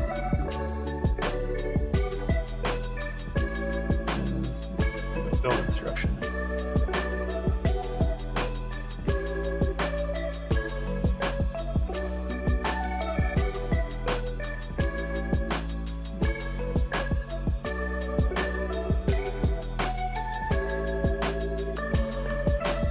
So it uses like curved teeth for the belts, which let the belt like form to them, so it gives a little bit of clearance for the filament to go through.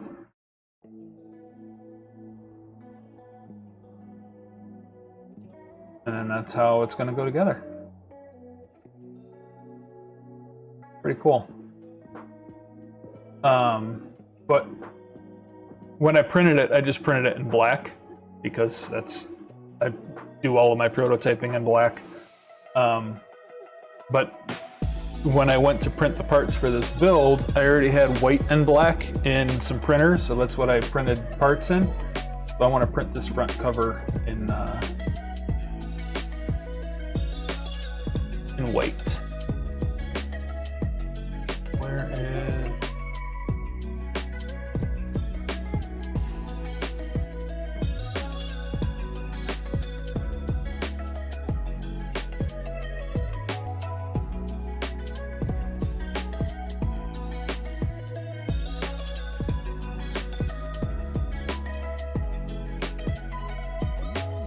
Add a plate, and we'll do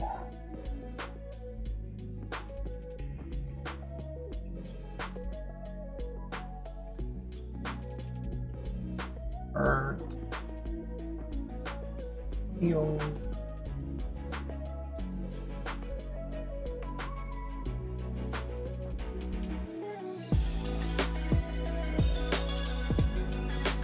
This guy.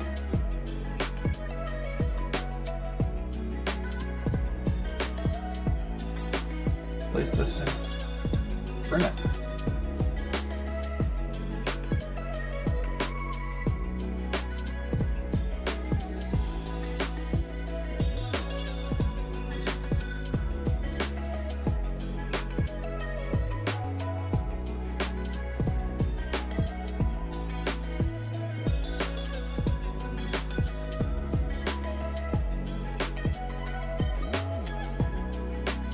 Oh, somebody else was watching for a minute. Wonder who that was. Says there was 3 people here at one point. Sorry, person, I didn't know who you were.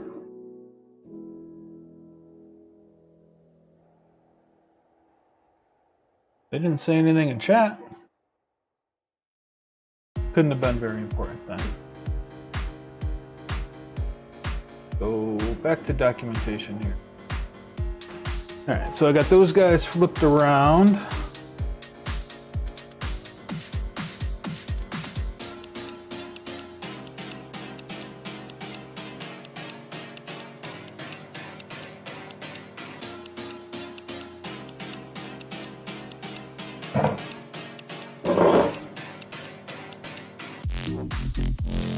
And try and get some more of this shmoo off real quick.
All right. Need an alignment jig, which I happen to have right over here.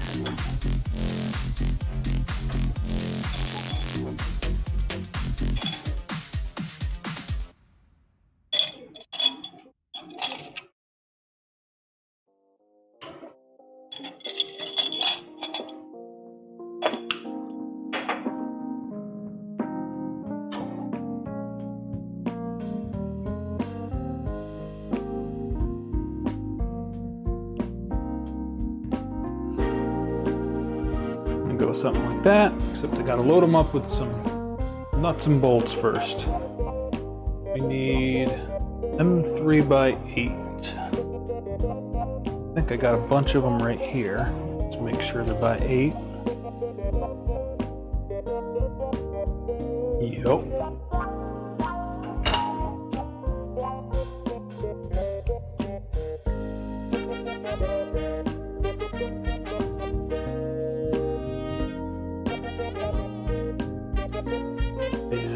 Go every other one.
Load up this other one here.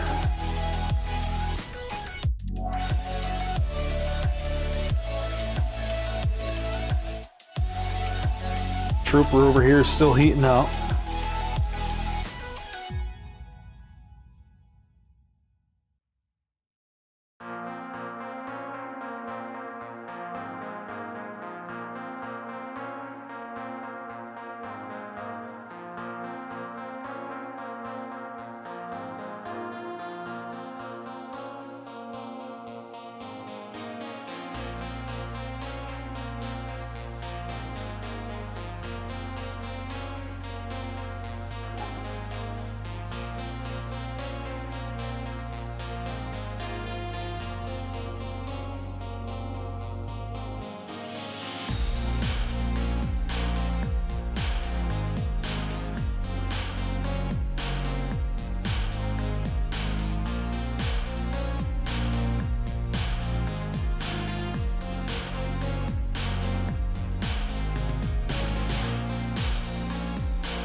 Off super glue from your fingertips. Yeah, I have certainly done that before. Seems no matter how careful you are when you're working with super glue, you end up gluing your fingers together. Every single time.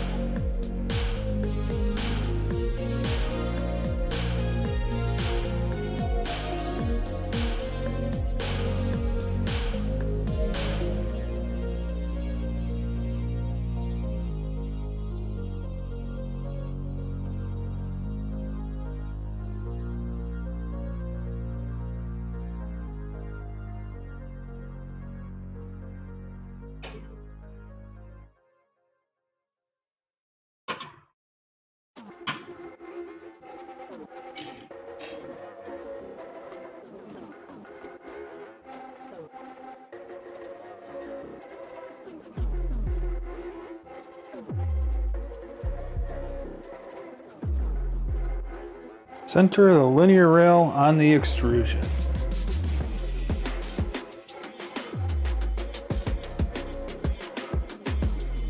I can do that.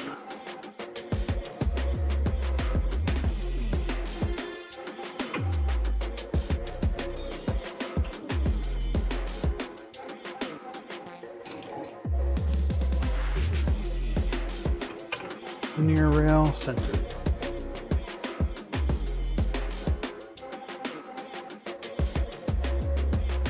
Oh, I think it needs to be actually centered as well.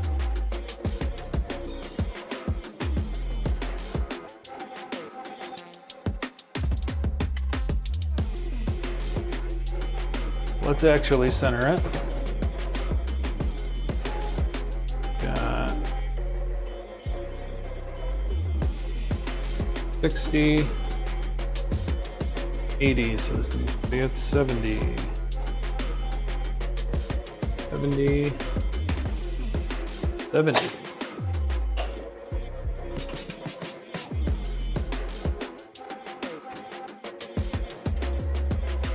What made you want to do the Papillo? Neat idea. Yeah, basically it's just a really cool idea. Extruders in general aren't super DIY. It's hard to find a DIY extruder project. Either they're built into a tool head or they're kind of proprietary. So I like the idea of like a DIY extruder. And I also thought the belts was really cool. When you're dealing with like a regular geared extruder, you have a very small surface area that's actually in contact with the filament. And I don't think you had tuned in yet, but when at the very start of this stream, I was talking about this machine's former life. And in this machine's former life, the reason it was abandoned, well, the reason it was put up for sale very inexpensively on Facebook Marketplace was that the extruder that came on it wasn't a very good extruder. And the problem is with this extruder, because you have a very small contact patch between the gear and the filament, any little bit of slop can make it skip. And this extruder in particular is kind of known for having a little bit of slop in it, so they're not very good. With those belts, I mean, you end up with like 1.5 inches of contact patch on each belt. It's really cool. It's not a brand new project, like it's been out for a while and it's not very widely adopted. So I'm sure there's a reason for that, otherwise everybody would be using it.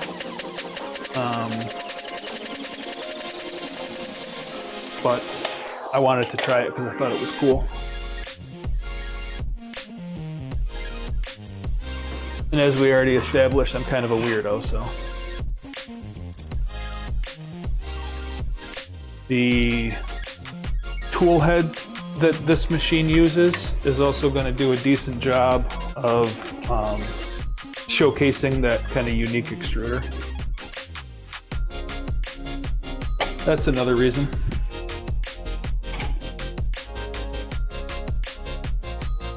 I'm kind of sick of building stealth burners. That's why on the Trooper I wanted to do something a little bit different, so I used that different version of a stealth burner. And I had a different tool head, I was working on putting together a different build when I decided to do this one. And I was going to use that Papillo in that build. But this uses a different tool head than that one, so I can't just use that tool head that I put together.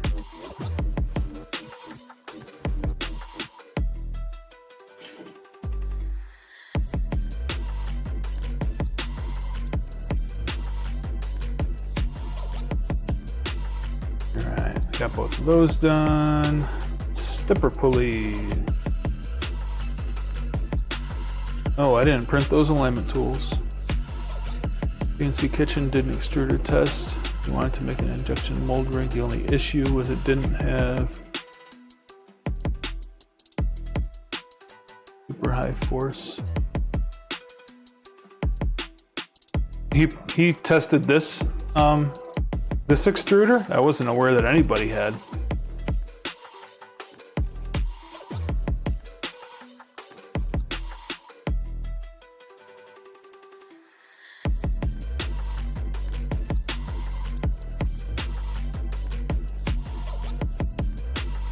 I need a couple steppers.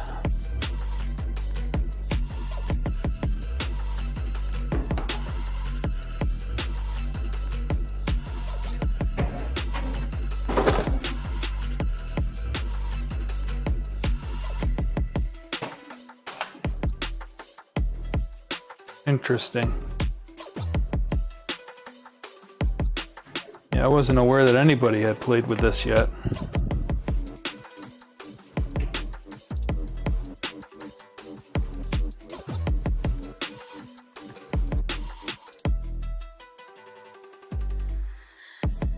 But yeah, this is not going to be a speed demon.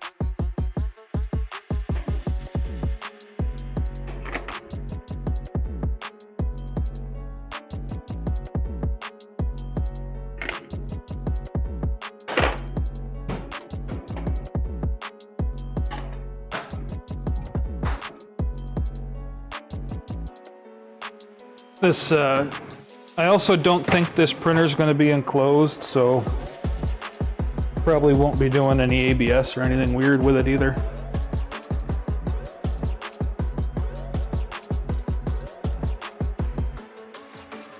All right, this wants me to use some big honkin' motors, and I don't have any big honkin' motors for this.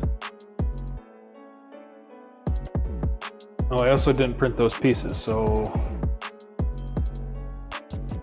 I need another printer.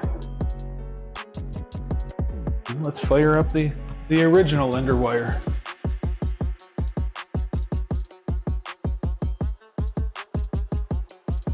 Let's see, back to the slicer.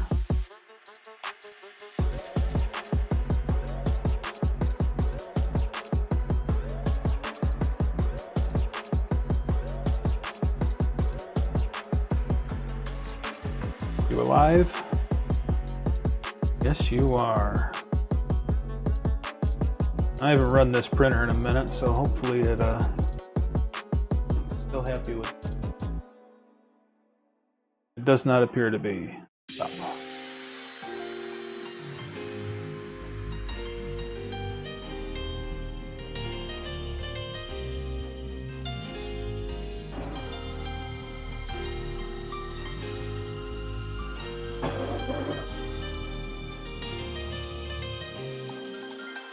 Proper extruder.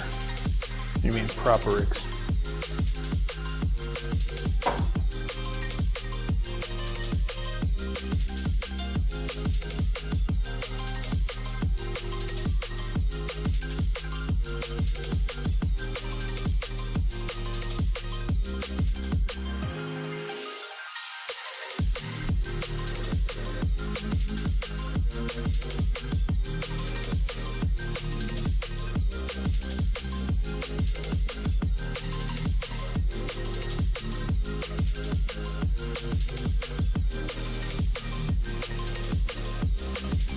Left and right pulley alignment.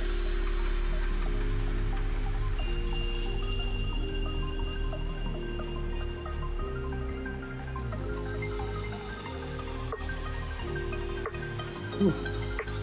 Oh no, let's not do that. There we go.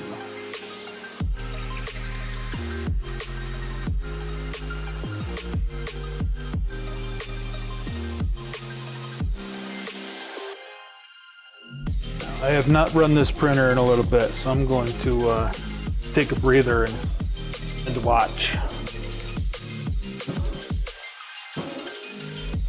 One of the motors on this machine is making some noise, so I haven't been running it. Currently running off a Dice Tower mug for a buddy. That's awesome, Drew. That's one of the really cool things about this hobby. I mean, there's so many cool things about this hobby, but the fact that you can make like personalized gifts for people kind of at will.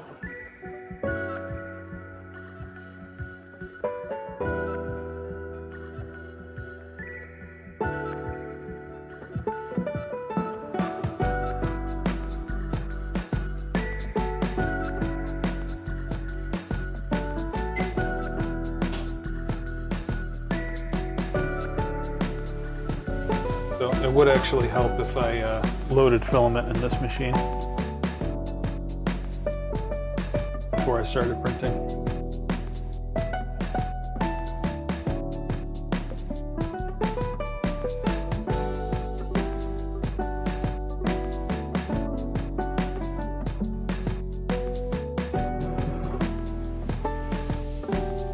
Let's get some filament loaded in it.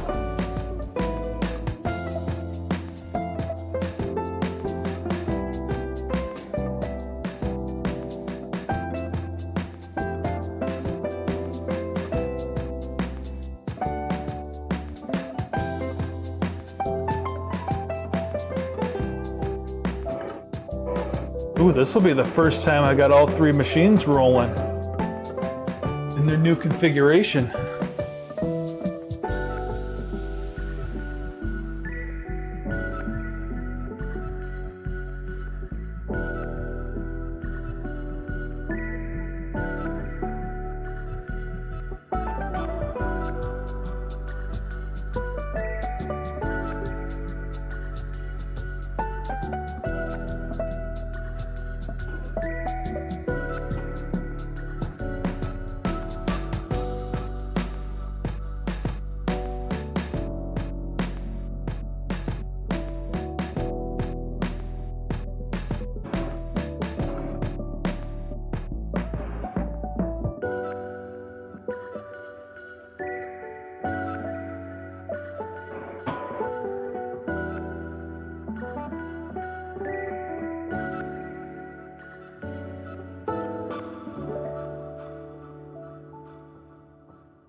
gonna let you watch these for a minute while I run inside.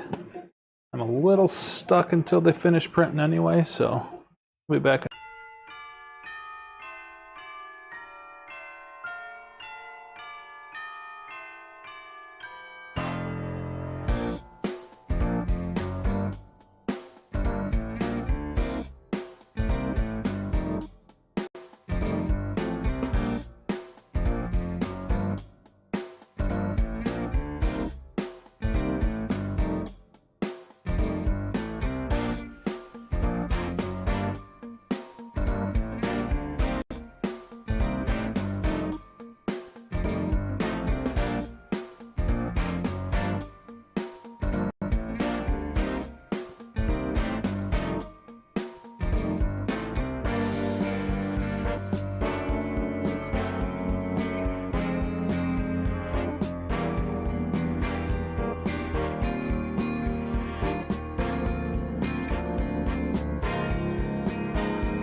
Alright, we're back.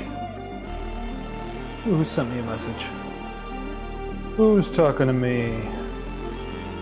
Oh, Drew is.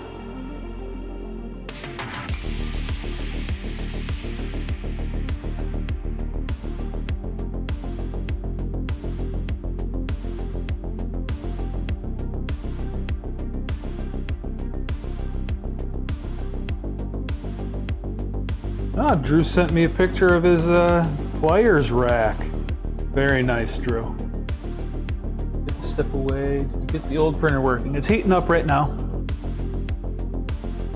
Should be about ready to go. I mean, it's not really an old printer, it's just one I haven't used in a while. The one of the motors I used, the A motor, this one right here, was making a little bit of noise. So I haven't used it in a bit.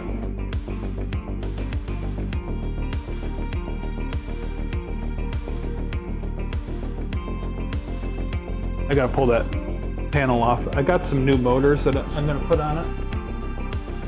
Some beefier ones.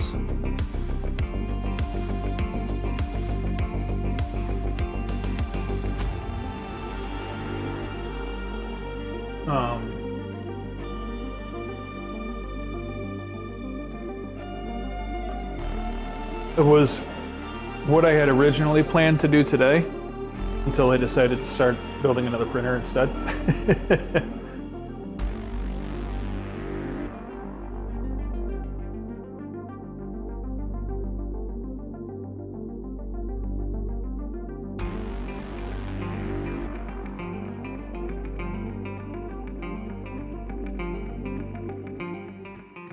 I also have to fix the bottom over here. It, when I bolted the obvious choice right there, yeah. When I bolted the enclosure on, it pulled the deck panel, and it pulled one of the heat set inserts out. So I gotta run a new extension piece for the other side. No, it needs a little bit of maintenance. A lot of hours on that machine though.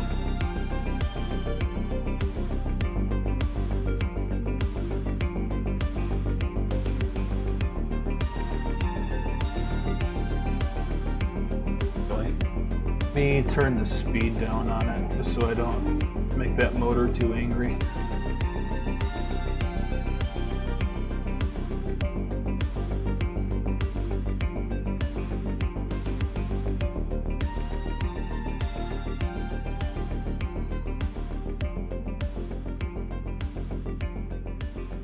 This will be the first time all three of them are running at the same time, I think.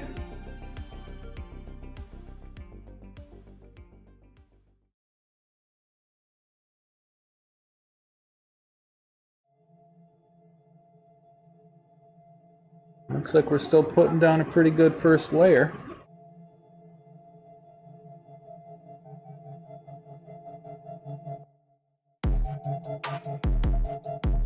Impressive.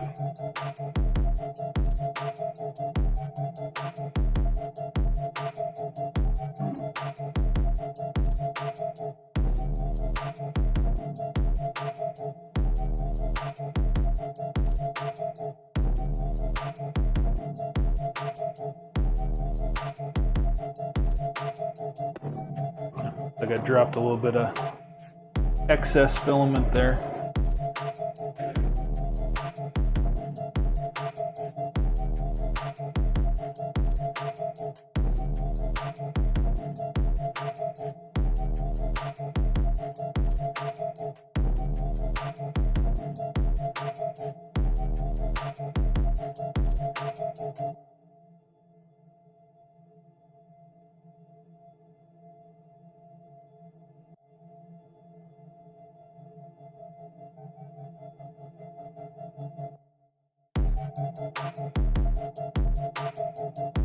Let's see what our next step is after this.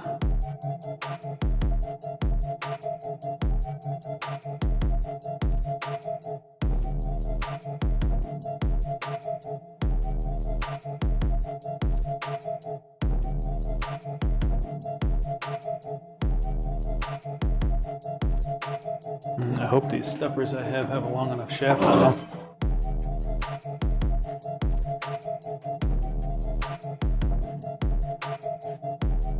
Ooh, I don't know that they do.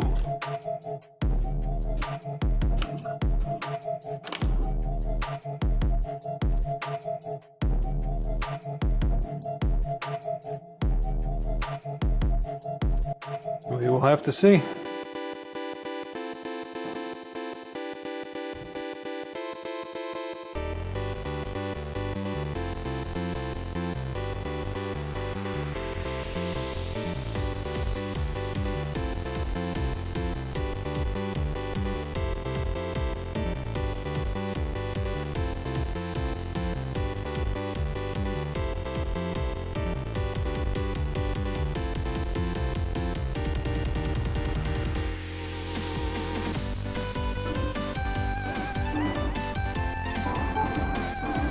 Oh yeah, she's cooking.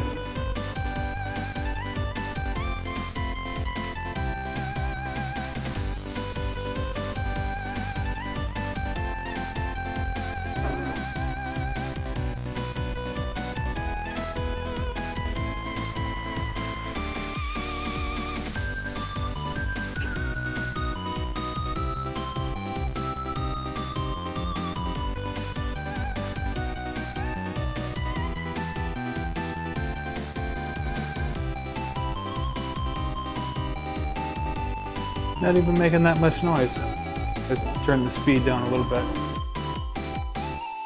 I don't know how much of the printers you guys can hear, but for having 3 printers running, not too bad.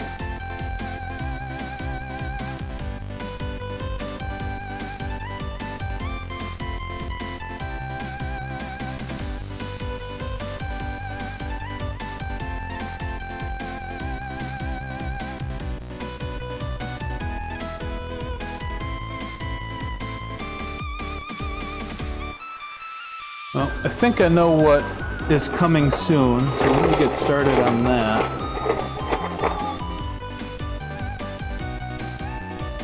We're gonna skip ahead a little bit while that's printing.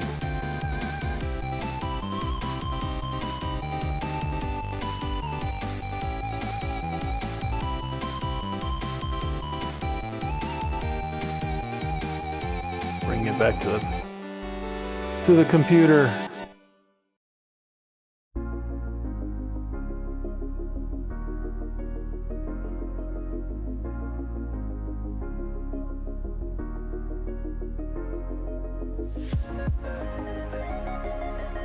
Oh man, I didn't print those either.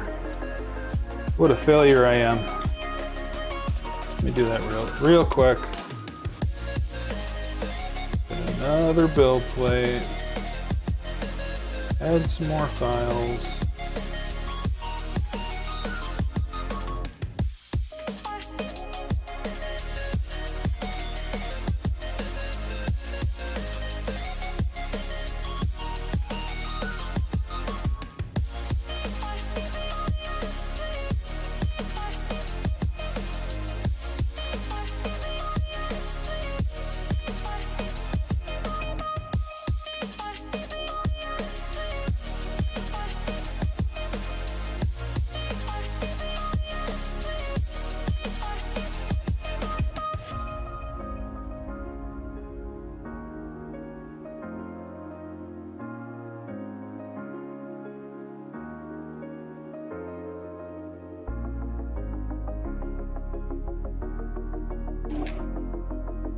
Music is fairly loud. Oh, well, let me turn that down a little bit. Just said something earlier, Drew.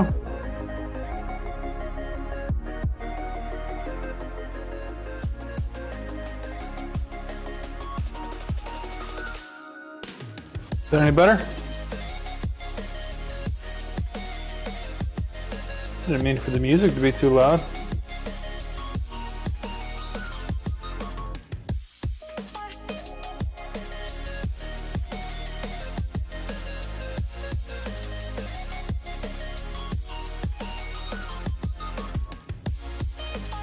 Let's get M3x8 with a washer.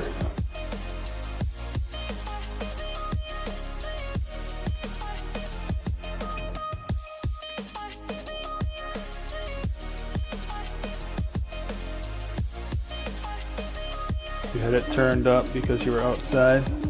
Oh, gotcha. I understand.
Get a couple more bolts here.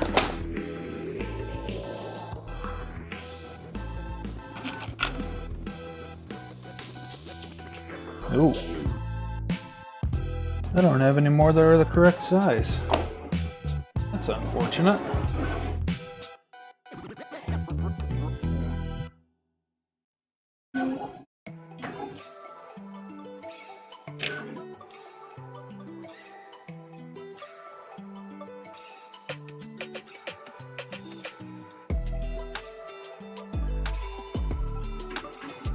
It looks like it's getting socket heads instead of button heads.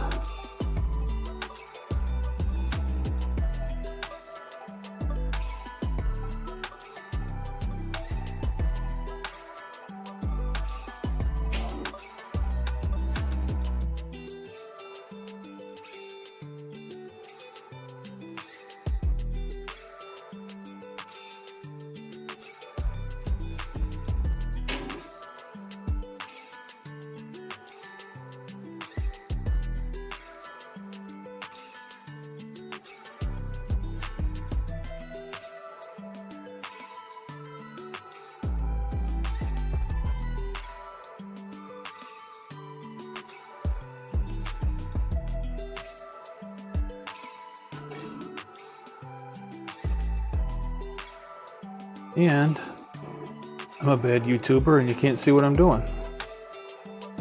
You still can't see what I'm doing, all right? I really gotta fix my setup here.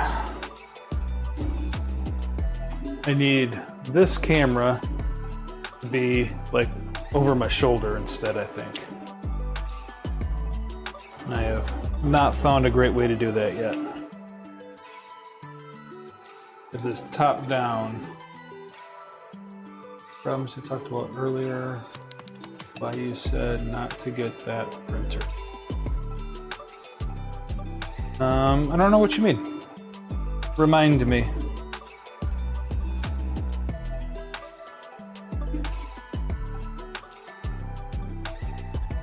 Oh, that the Trunksy or whatever you were looking at? Is that what you're talking about?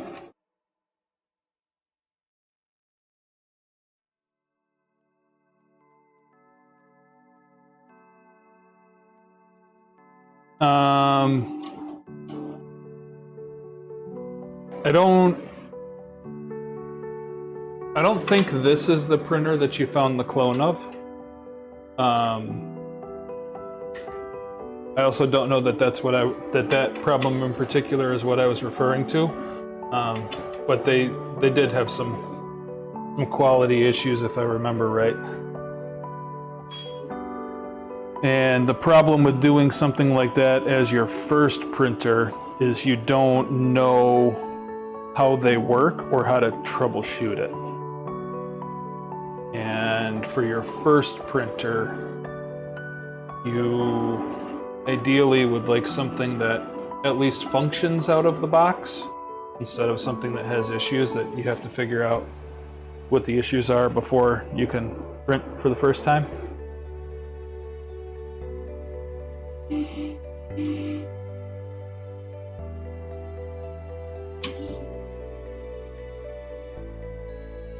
I'm gonna have to run this guy off again.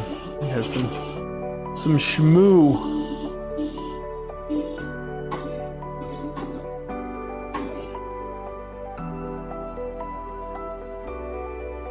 Got some like discoloration on it.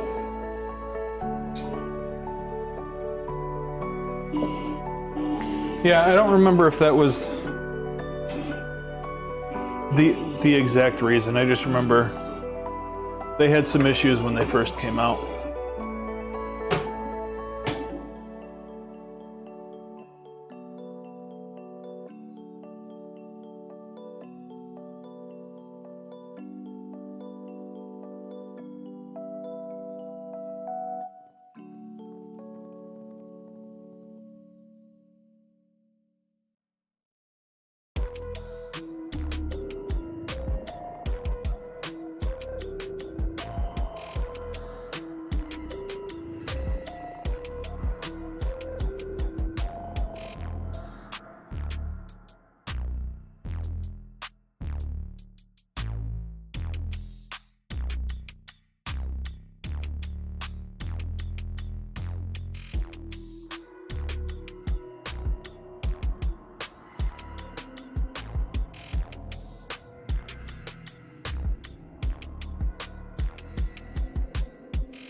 Right, you're going good. You're going good.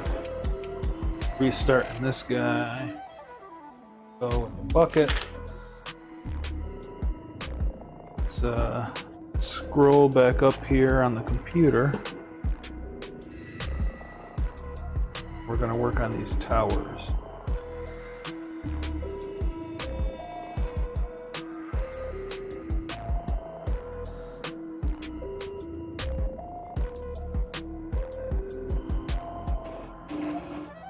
I need 2 of these pins I was working on. Need a handful of bearings.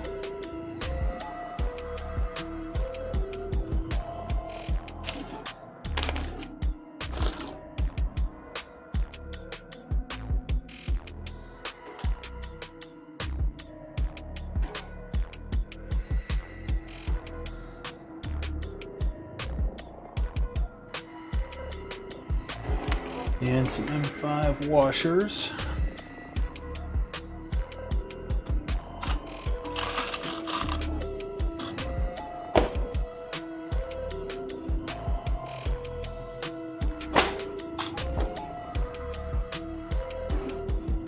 Let's put these stacks together.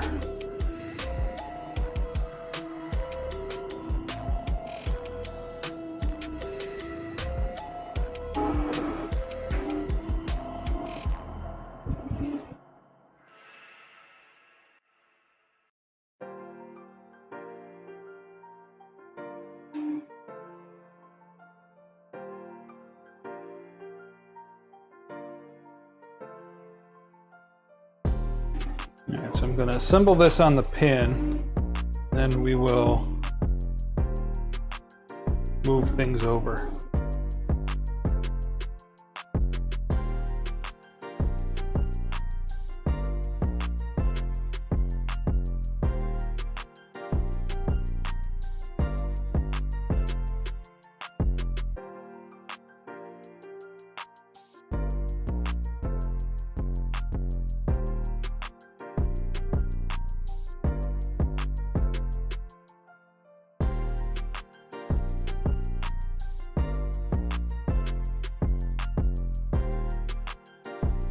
Kind of awkward because I haven't printed this tool yet.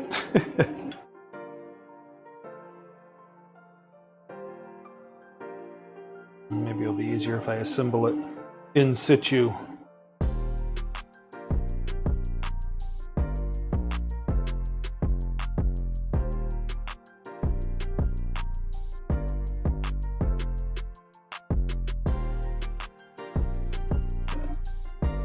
Shim,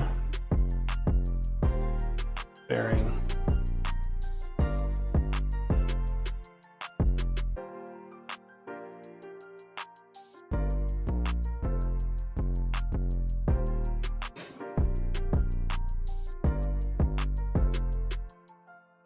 shim,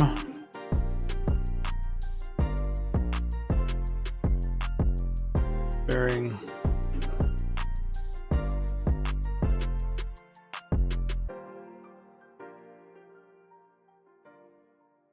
chip.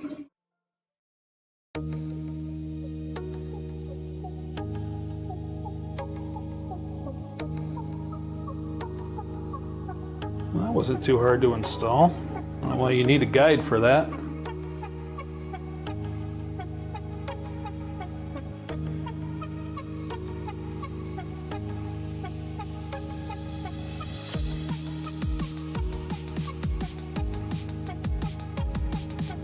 That's what it looks like.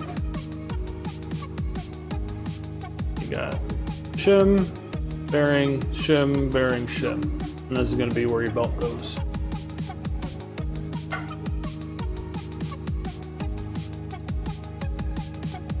I don't think we needed a tool for that.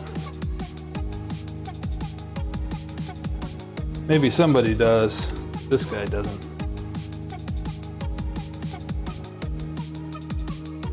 Oh, and our other tool's done. Good. Got shim, bearing.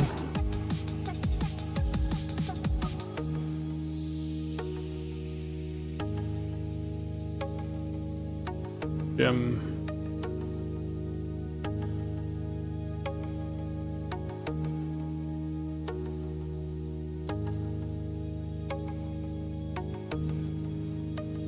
Bearing.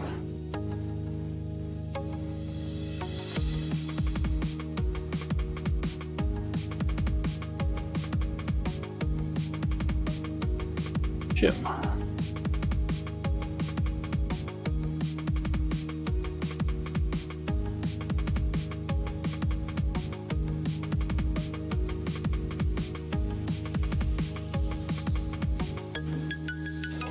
Perfect. Number 2.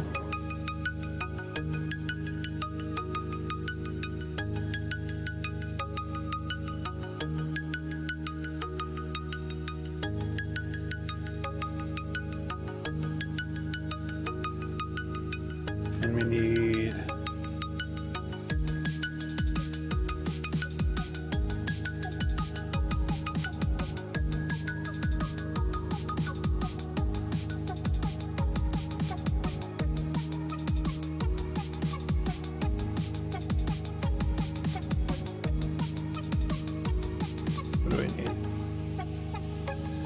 M5 by 20s.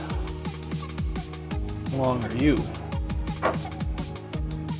5 by 18. Not long enough. I don't think. Doesn't fit anyway.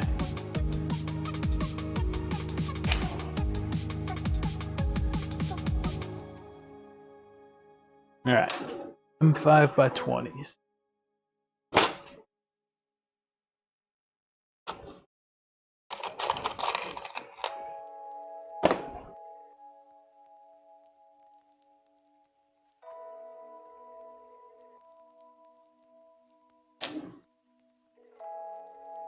Except they can't be button heads.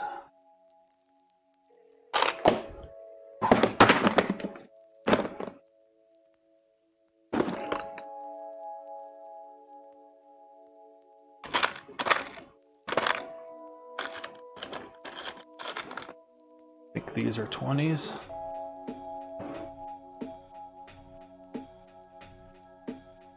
Yep, those are 20s.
And we need an M3 by 16.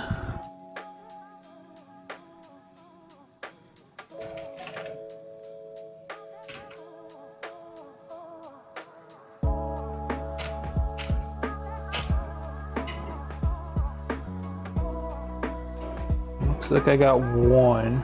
Gotta grab another one. To the hardware store.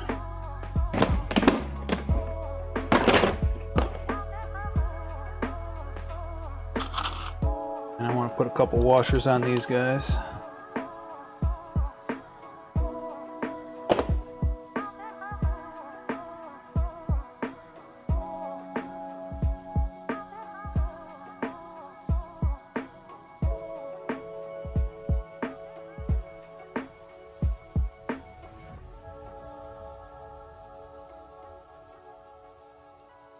These are going to be our tensioners.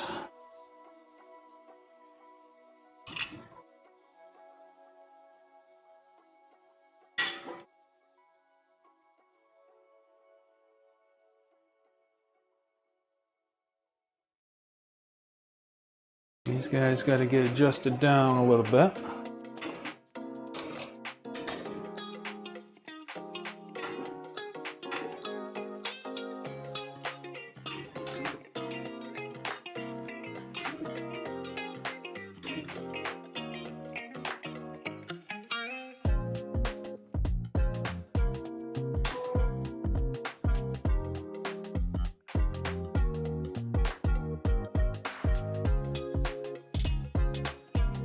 $17.81 for an X-axis linear rail kit. The X one's not your important one to start with. Your Y is your important one to start with.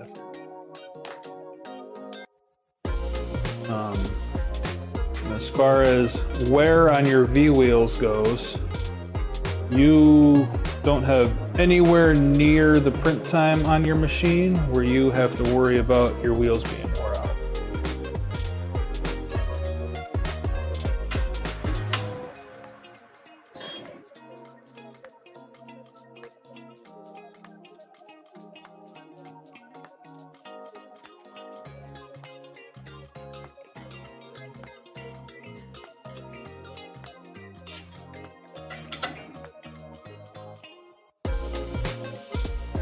Their V wheels are meant to wear. There's supposed to be a little bit of dust on them. That's why they're adjustable.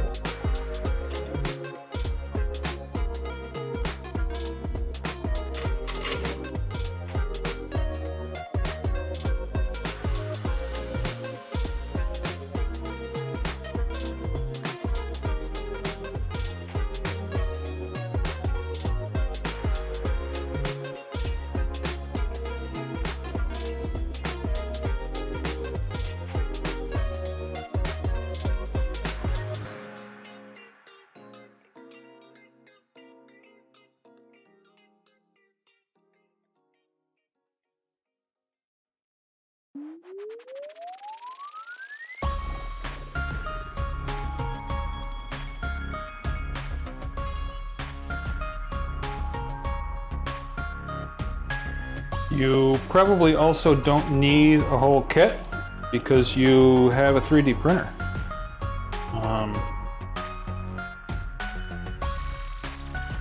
I would not be surprised if there was somebody out there that had 3D printed components to convert an Ender 3 to an X rail.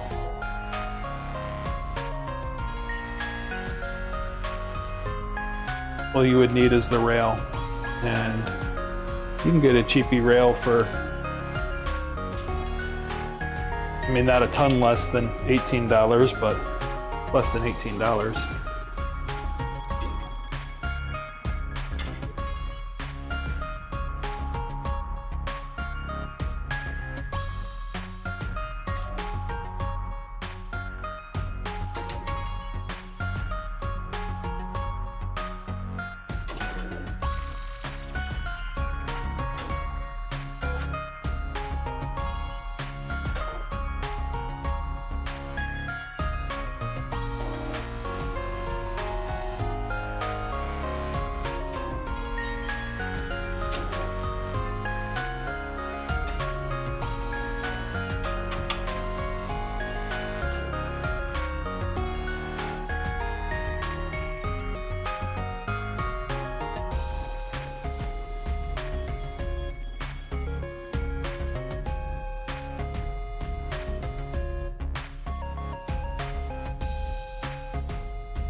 What does Paige think about your new hobby, Drew?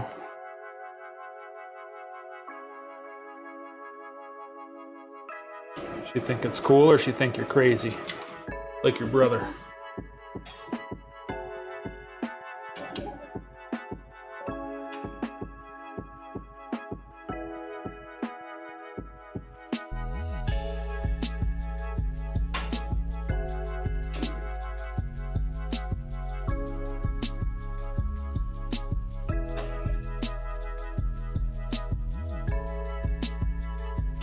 She's supportive. That's good.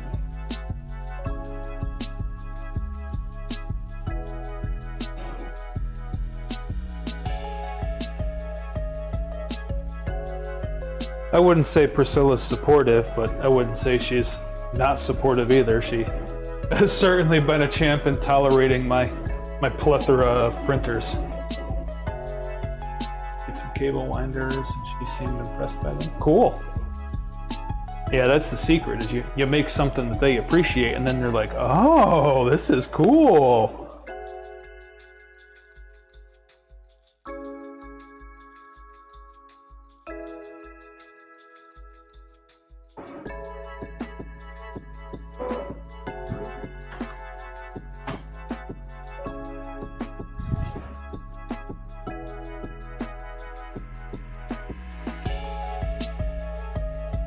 So now we have our pulley spacers. Go back up top.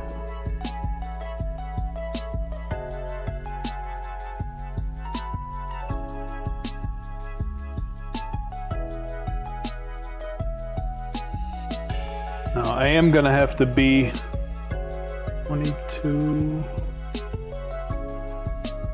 2, 300. Yeah, that's not a bad price. Except for doing your y-axis.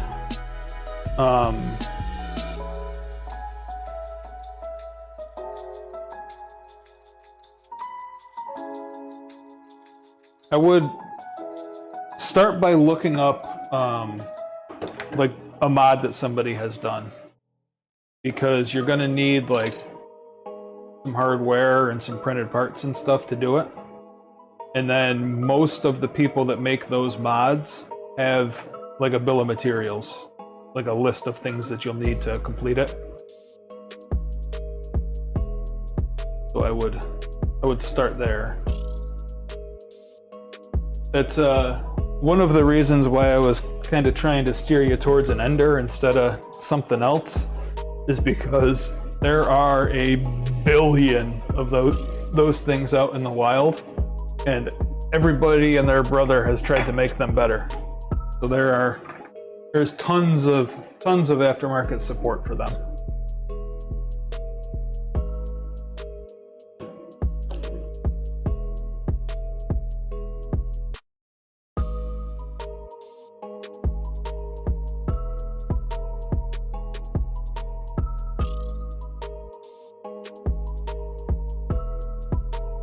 Alright, take a stepper motor. Insert a pulley. Going with a thin flange facing up. Kit with a complete bomb. How much is the kit?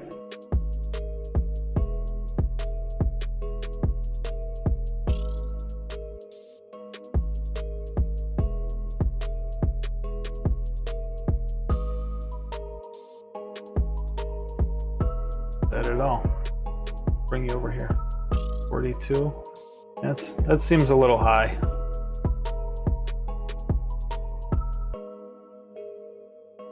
I'll take a look tonight, Drew.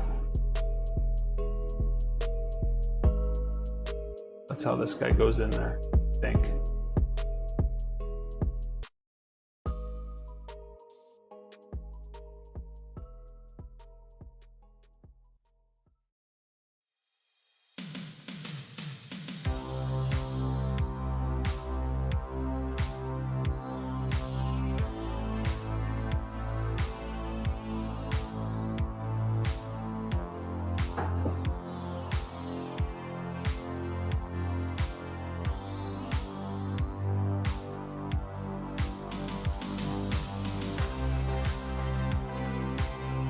List the hardware included by quantity and description.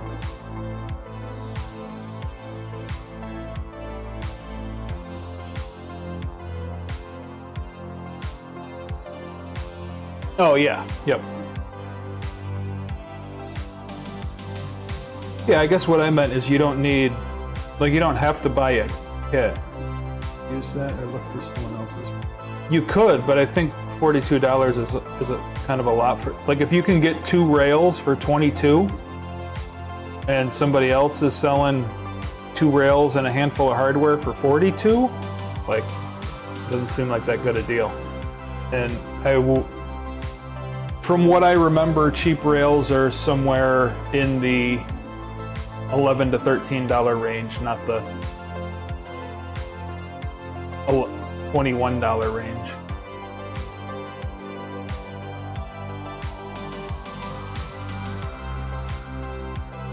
I think that's how those are supposed to go.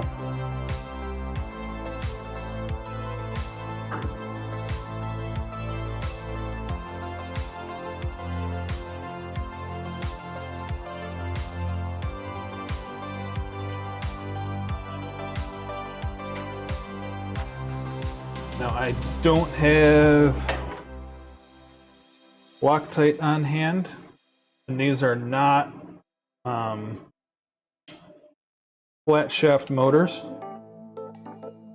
so I don't expect these to last real long. They're not the right size anyway, but I'm gonna truck on and I'll worry about it when I get some better motors.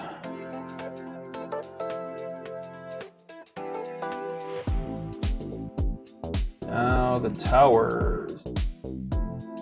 The 6 M3x20s.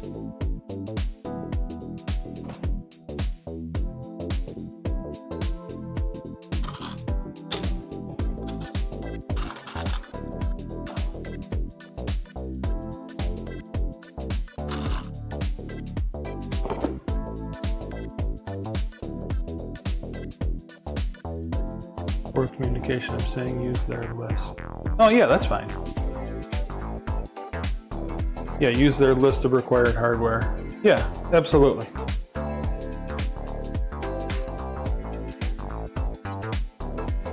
$22 for 2. Yeah.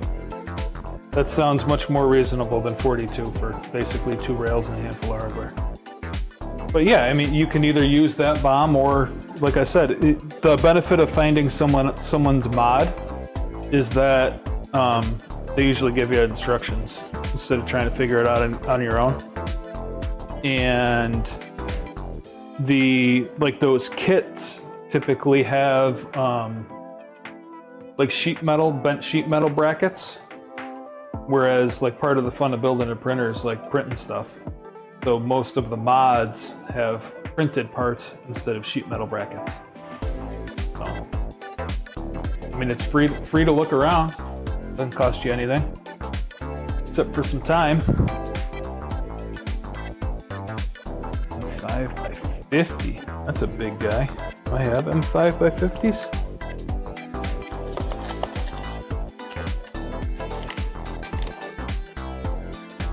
M5x40s.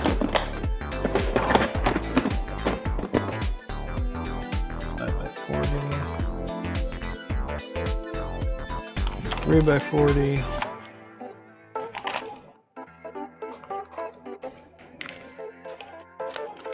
5x40. What are you?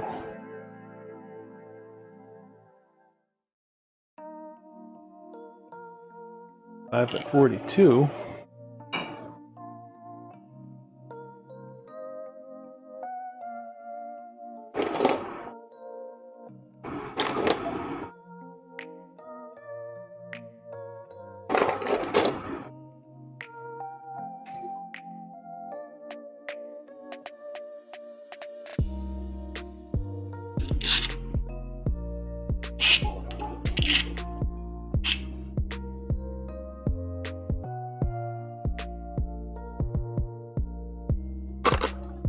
And 5x60.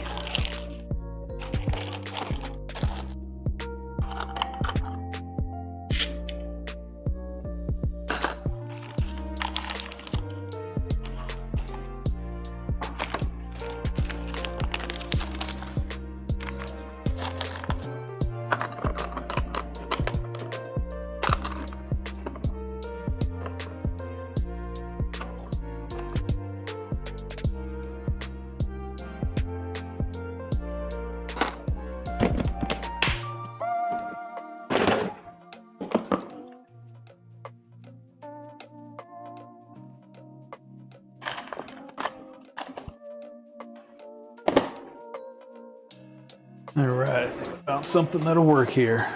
If you look on GitHub or things, either or, I would just start with Google. Google will tell you where to go.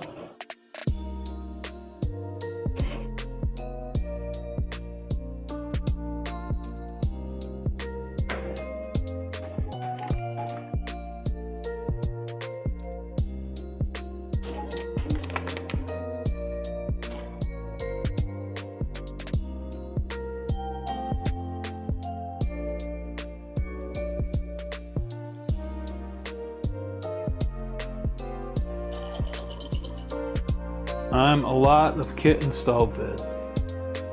Well, there should be links to the kits in the vids, right? Links to whatever they used.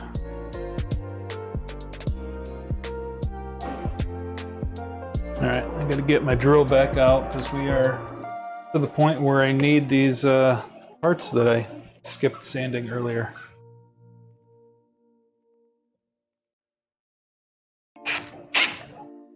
I'm gonna turn my mic off for a minute. You don't have to listen to the drill.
All right, sorry about that. I'm back. We have all of the pins sanded. Now we're gonna get back to building. Drew, the other thing that I was thinking is you could reference the Enderwire documentation and like just do the bed portion of the Enderwire documentation. Nothing saying you can't do that. And that'll be less you have to do if you plan on doing a whole Enderwire in the future.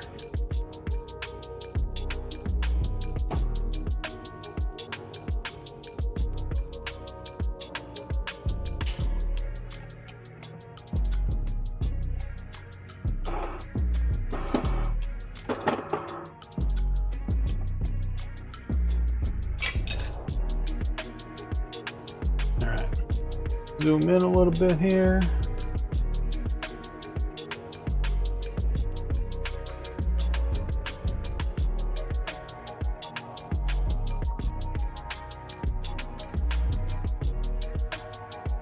So it looks like we take this guy, oriented thusly, and we insert 2 pins, thusly.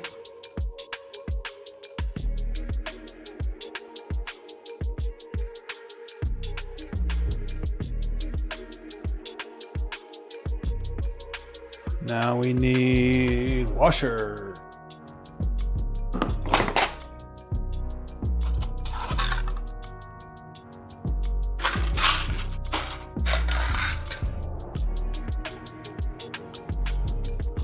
Have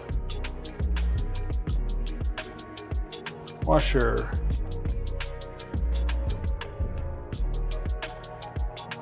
bearing, shim, bearing, shim, bearing,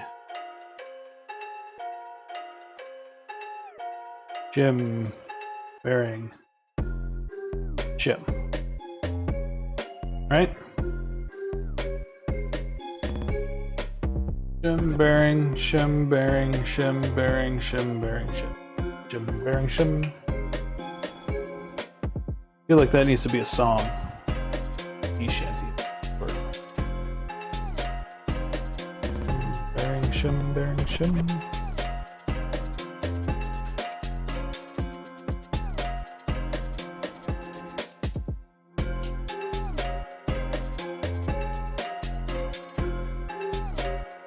And this goes on top. Leslie.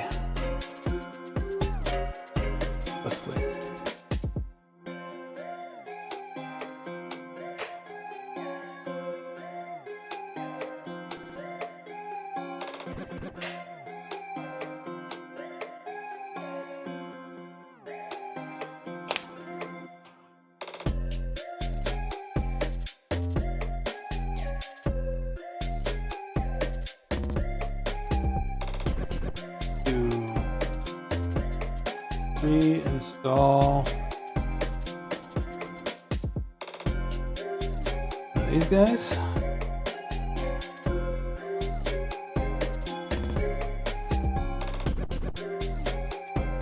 And shove a stepper in it.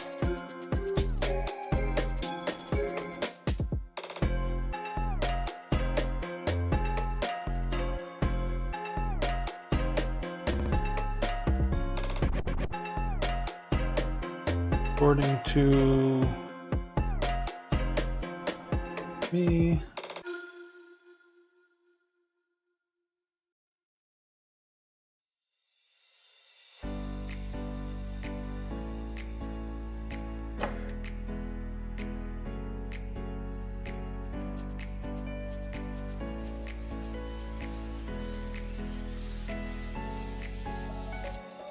some more. Holy shim, Batman. That is right. Shim shim sharoo, yeah. Shim shiminy, shim shiminy, shim shim sharoo. Yes. I like it.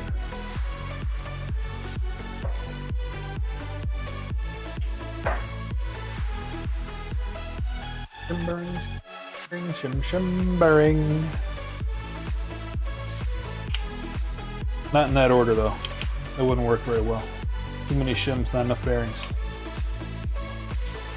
Hey, Drew, did you ever... I know you used to watch Adult Swim back in the day. You remember Too Many Cooks?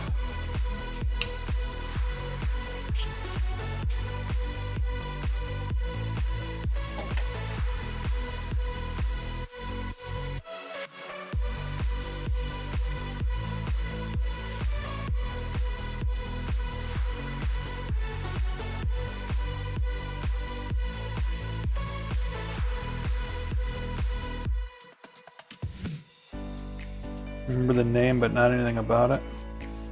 When you get a minute, you should refresh yourself. That was a glorious piece of television history.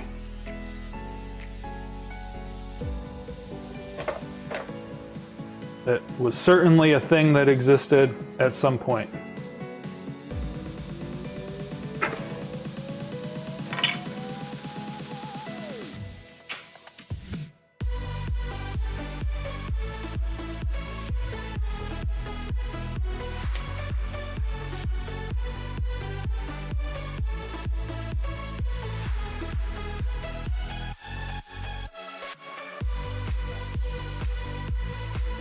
Shim, shim. Bearing, bearing.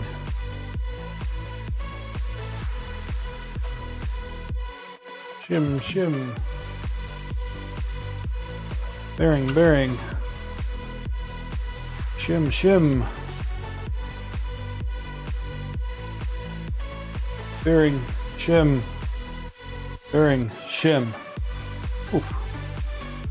Avery is lying in the middle of the floor, staring at me, grinning to ear, giggling. He was watching Too Many Cooks.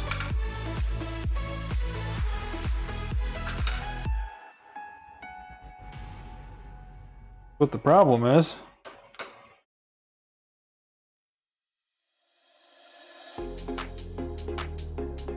There we go.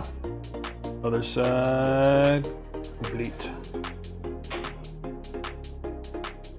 Now I imagine we're going to do the same thing with one of these guys in a stepper. Go in this hole. Stepper is going to base. Well, I installed these steppers wrong. What a bonehead.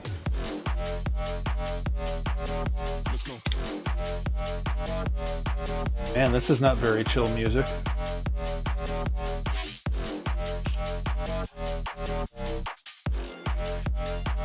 This is not shimlaying music.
To your point earlier, no, with these steppers as the A and B steppers, this is not going to be a speed.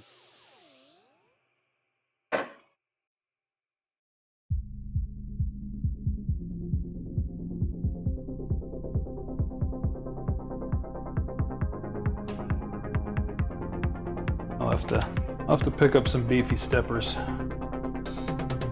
Beefier steppers.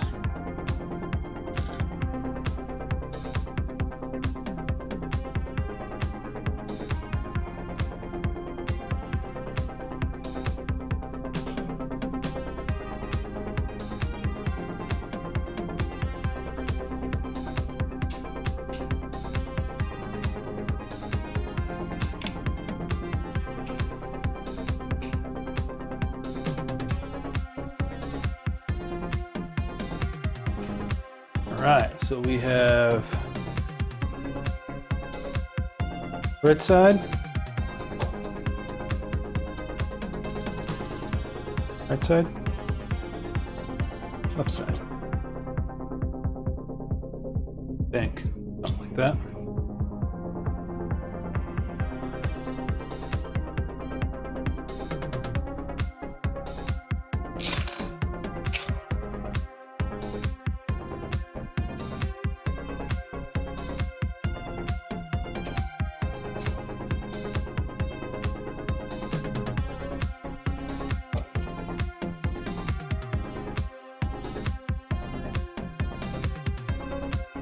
To the computer.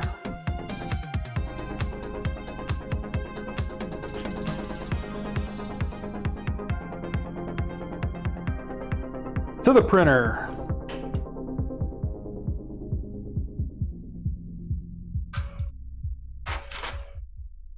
We're just bouncing all over the place here.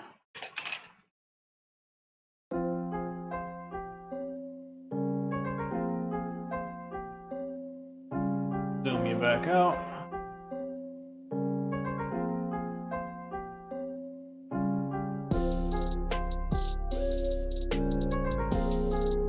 Like we got one like this.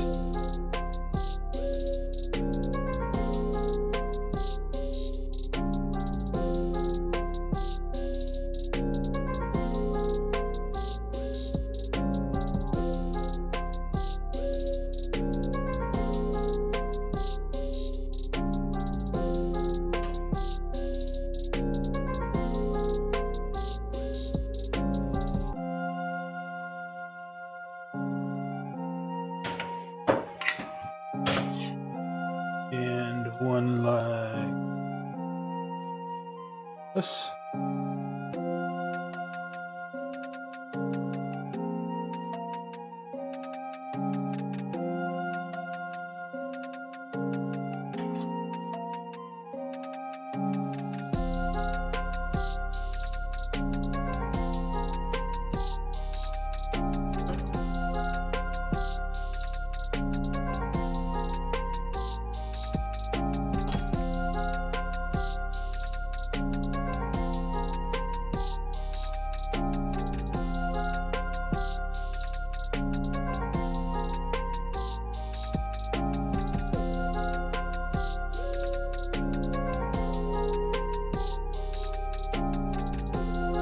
Need these faces flush, which they are.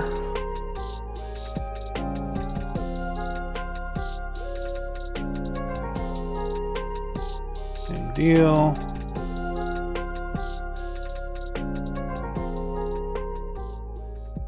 Z-axis. Yeah, Drew, the Z-axis belt drive conversion is the he's the same guy that did this Papillo Extruder. Says, well, crap, you just went to Home Depot and Saga C. Hardware no-go on number 2 screws. On some Bolt Depot for 13 cents, but $6 shipping. Well, maybe Mike can find his own hardware then.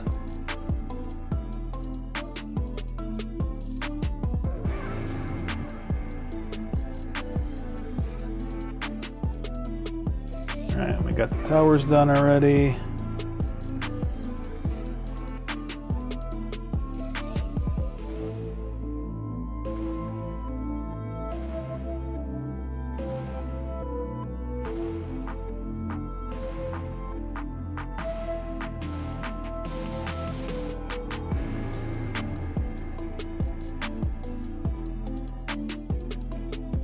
He has the Y-axis modular.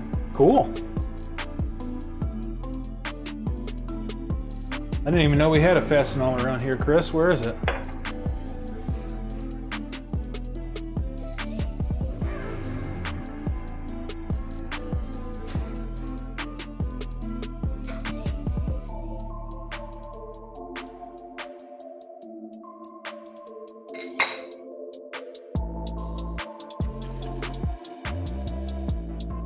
These need to be supplied with hardware the same way as we did the other ones.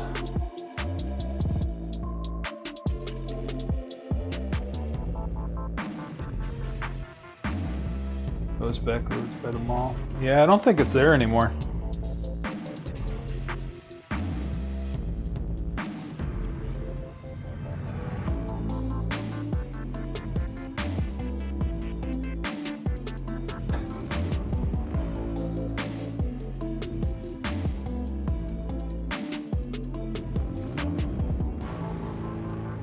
Yeah, unfortunately, Drew, you're a little too far away.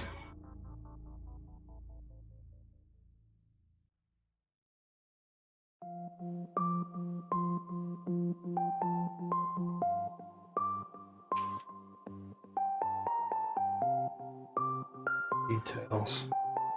Yeah, important ones. I don't think Chris would make it work the Tuesday, and if he had to go drive to Oklahoma to get a screw.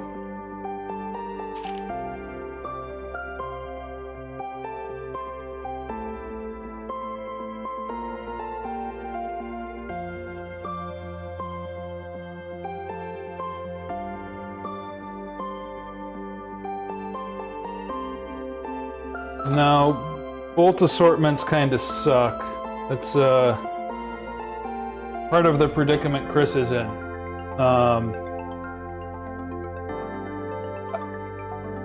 So fastener, what I was thinking.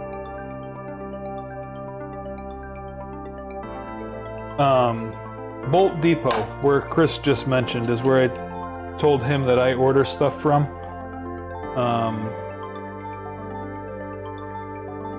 Not after this project, but after the next one, I probably need to redo my bolt assortment.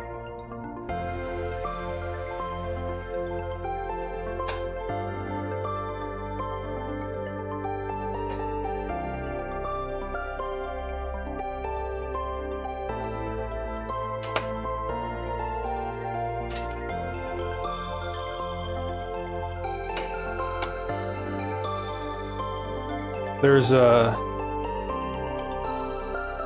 not that you're gonna know what you're looking at, but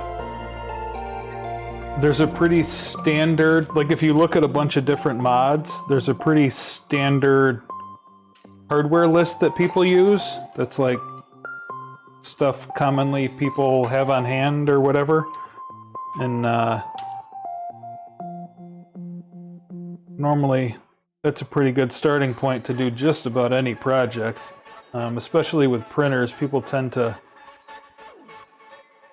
stick to that common list pretty well.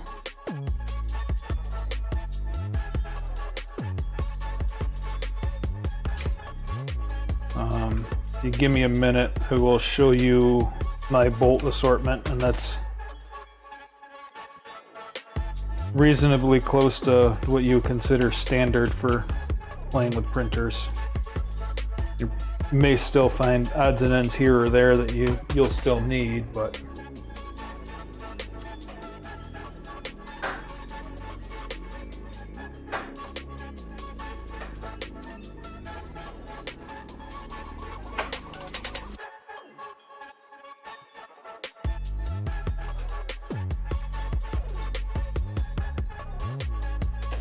sort of do each size in bulk individually. Yes.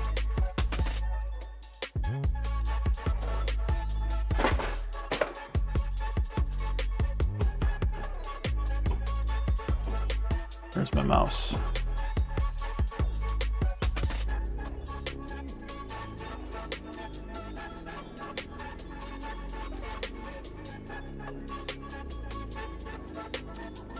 So this case is like,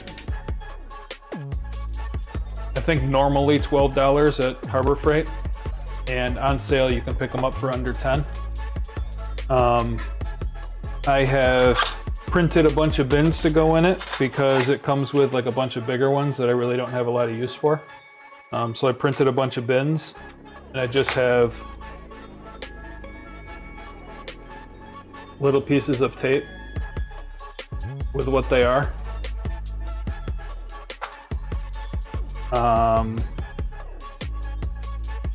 Do you want me just to tell you guys what like my quote hardware kit is? Like if you want to write this stuff down, I can just like tell you what's common as far as making things with 3D printers. Is that something you're interested in, or don't bother?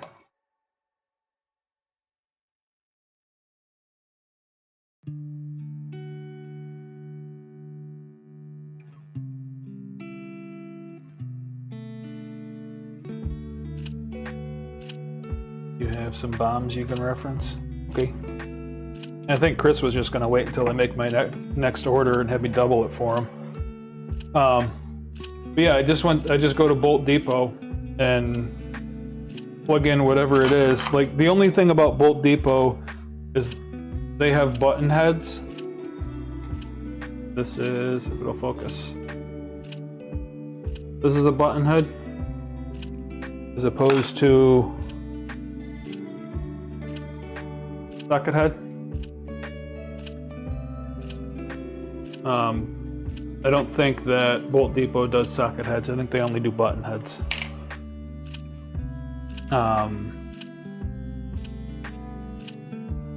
Do they have socket? Okay, well, I bought button heads. Bolt Depot does not have heat set inserts. So you'll have to source those. I get them off AliExpress. There's a bunch of different sizes that are really close to each other, so you kind of got to be careful. Bolt Depot also does not do hammer nuts. These are the ones that like twist into extrusions that I'm using.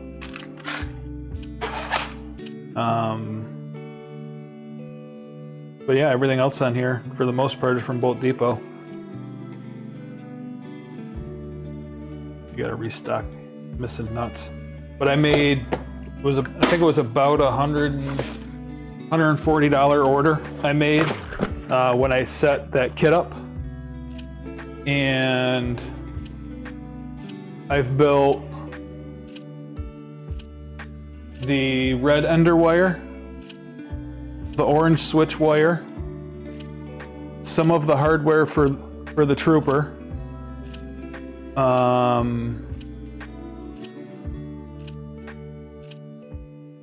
all of the hardware for my CNC enclosure.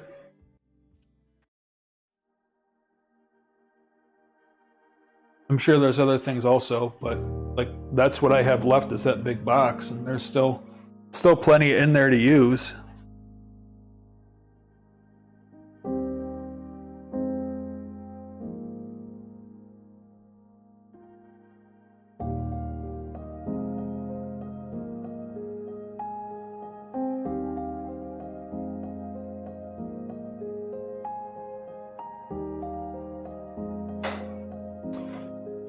All right, so we have the X rail.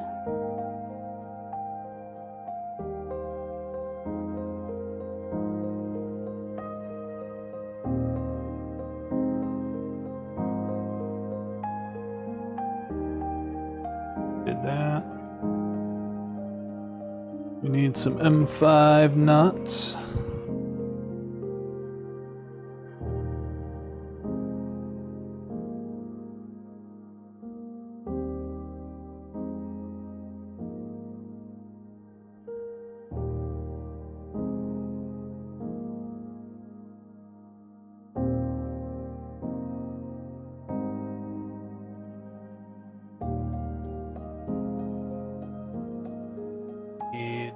M5 by 12s. Where did my bolt checker go? There it is.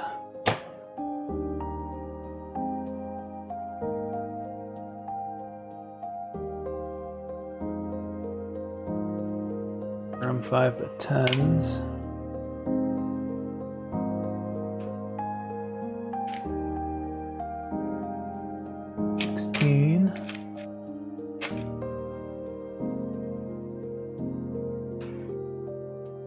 What I got over here. Do I have M5 by 12? I don't have M5 by 12. Uh-oh.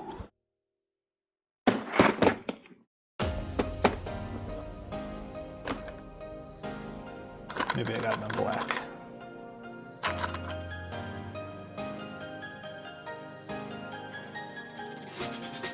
$16.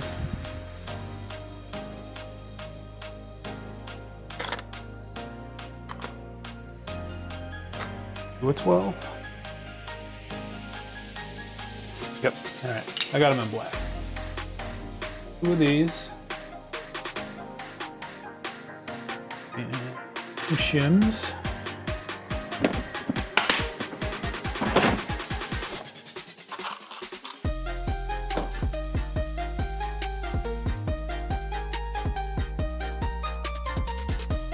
And 8 and 3 by 8s. I got a bunch of them over here. These are about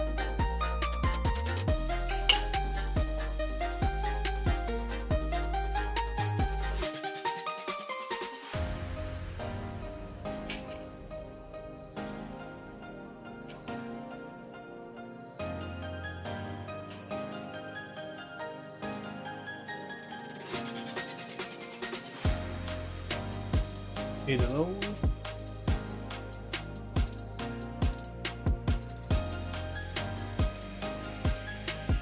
Alright, so the left bottom X joint.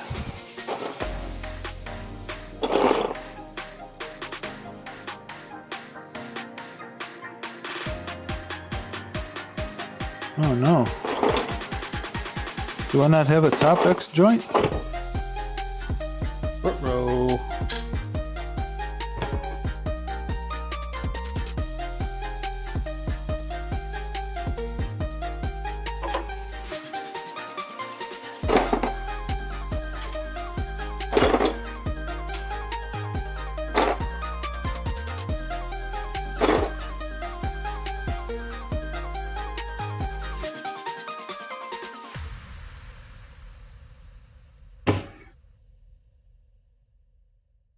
Quick, to the printer.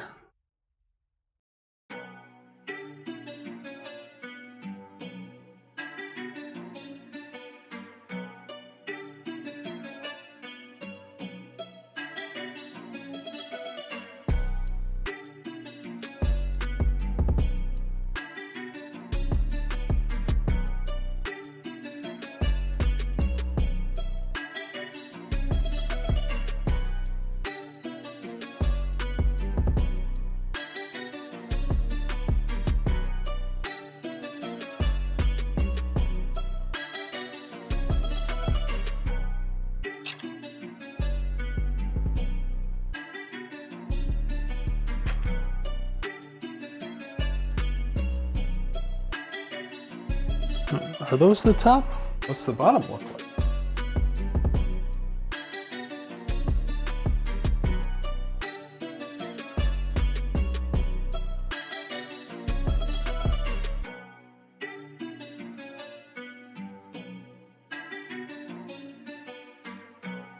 Oh yeah, I guess I just didn't print those.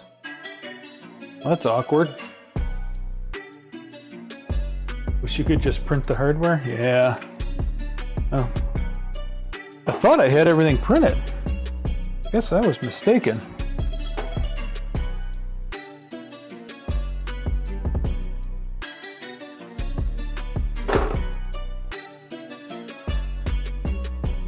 I certainly don't have these printed.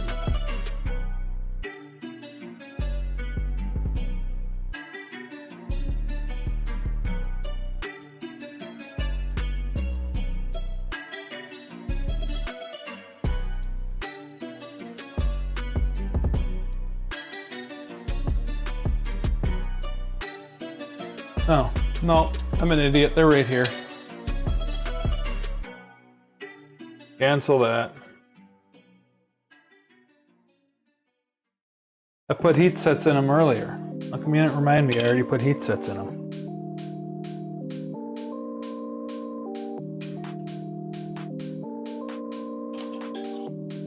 I thought it was really weird that I didn't have them printed. I went through the whole build last night and built it in Tinkercad.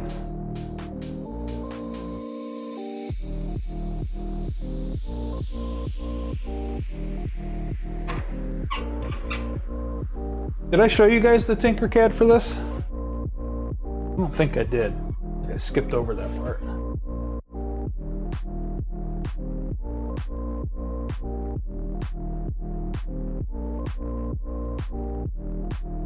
So I didn't print the skirts because I don't think I'm going to use them. They look cool.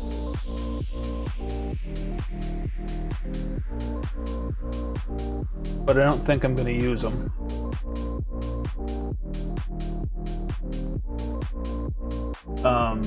Because I think like this thing everything sits off the top of this so much that this thing would be really tall if I had skirts on it.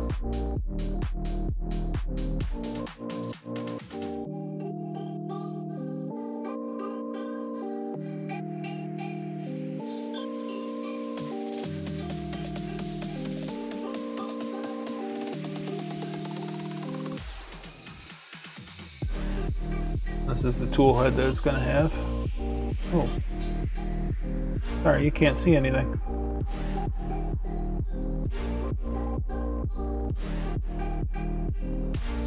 That's the tool head.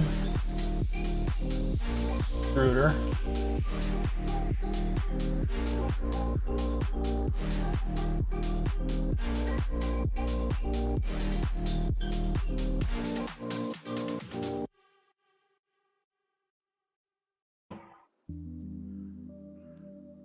Yeah.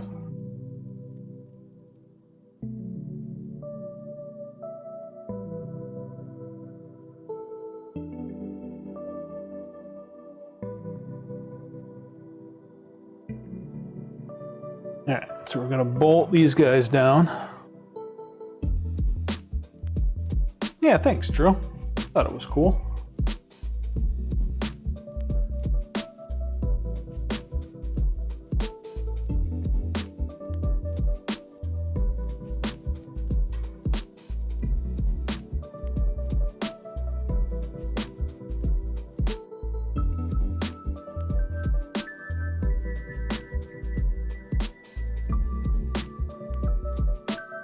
I know you guys weren't here when I first started to give the overview, but I don't believe this is going to be the final form for this machine. Otherwise, I have the filament, the colors for the filament and filament picked out for whatever, like I have it purchased already for whatever my next build's going to be. But I already had white and black already loaded in the machines last night at 11 when I decided that this was going to be my project for today.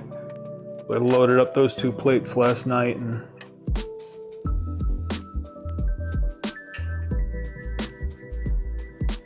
just hit print.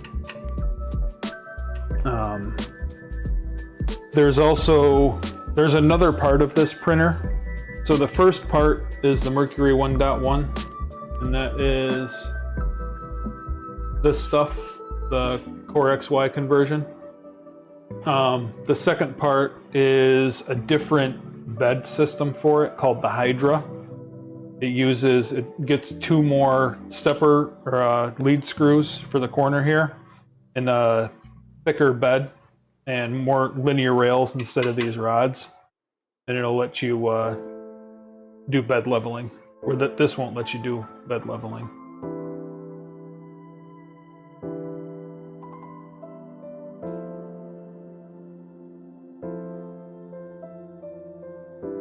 But that the bed, she's expensive, so I hadn't had plans on doing that yet.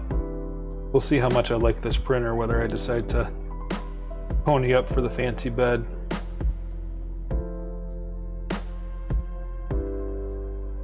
And if I do that, I'll reprint all this stuff in proper colors.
I'm gonna try and get this installed, and I'm probably gonna have to call it. We're going out to dinner with Aunt Chris and Graham tonight, so I gotta go get cleaned up soon.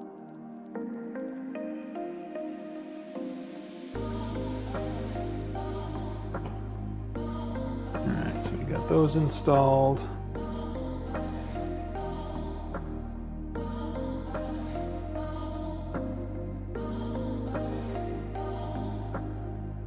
Plop this guy in.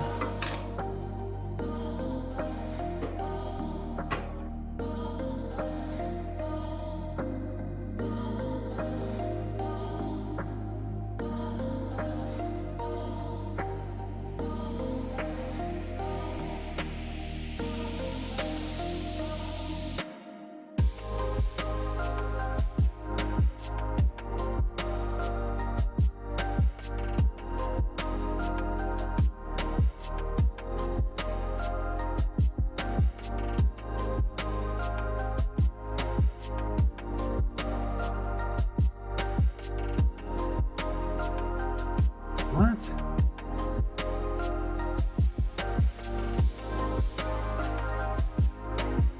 Oh, I see. So I need these guys. You're gonna get some stuff in town. Hit a Mexican or an ice cream parlor? Why would you do that? Not very nice.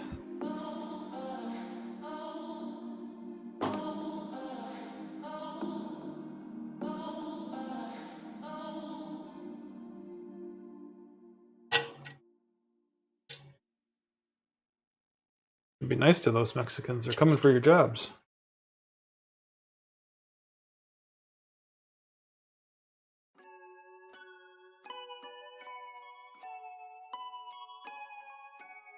Oh, pretty cured. Oh, hit I gotcha.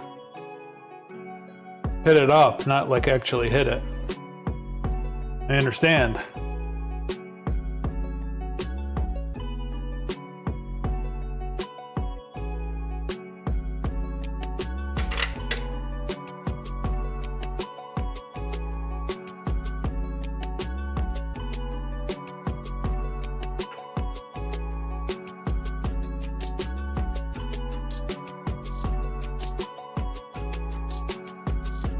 CoreXY kit.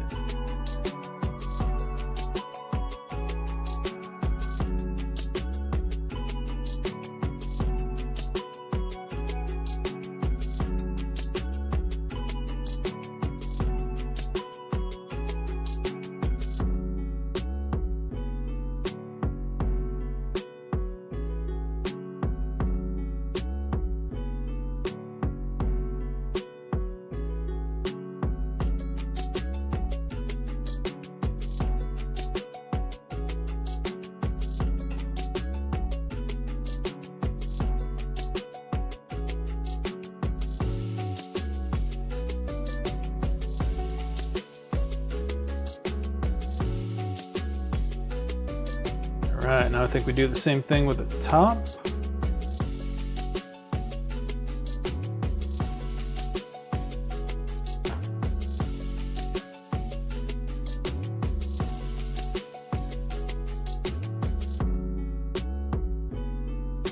Goes there. There.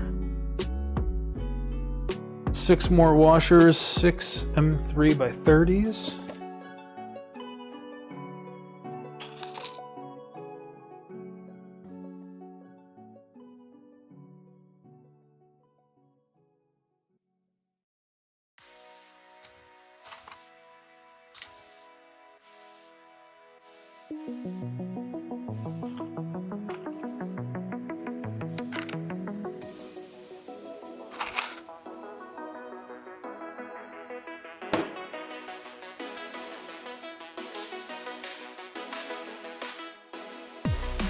More M5 by 12s.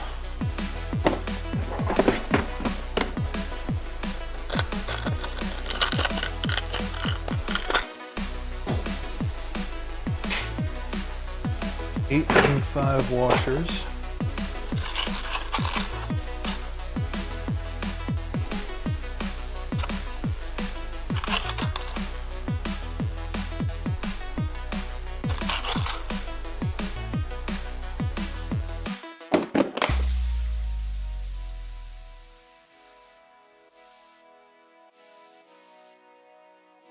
Four more bearings.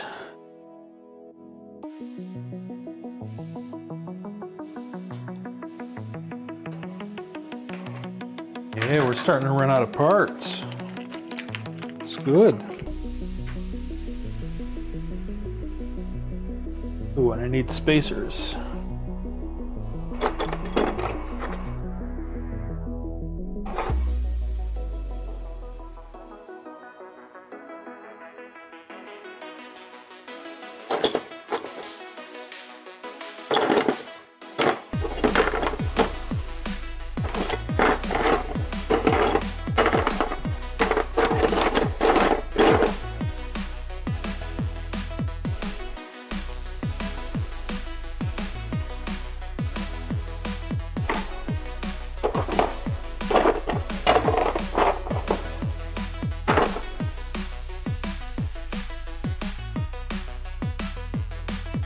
Four more dowels. So happens I have 4 left.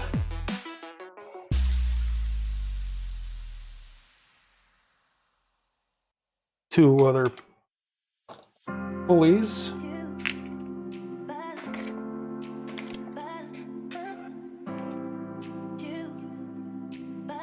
We're doing it.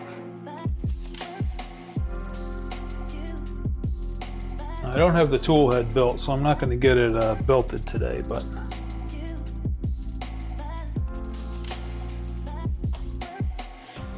starting with the left joint.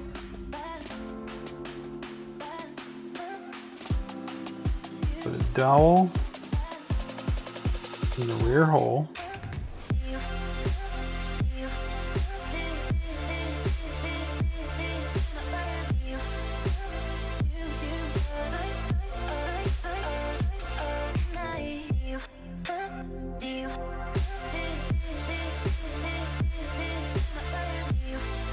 Add a spacer.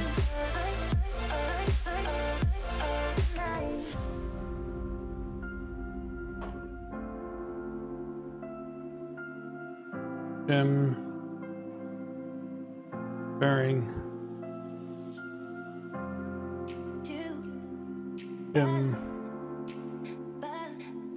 Bearing shim.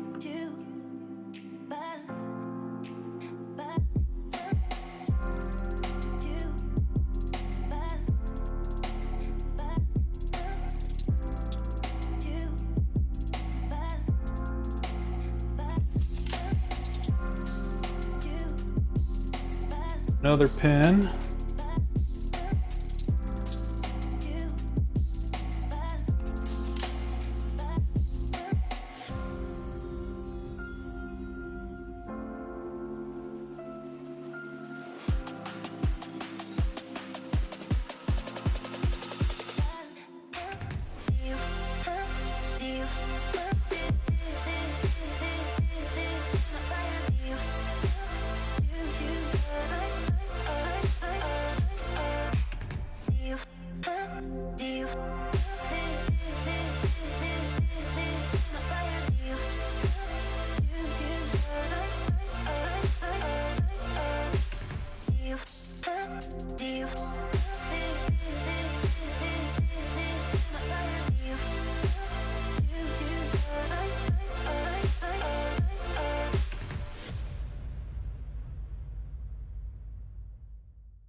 All right, I did something wrong here.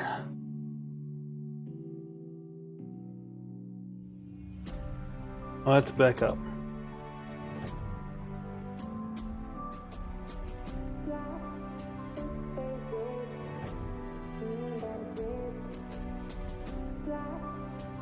I think this is supposed to be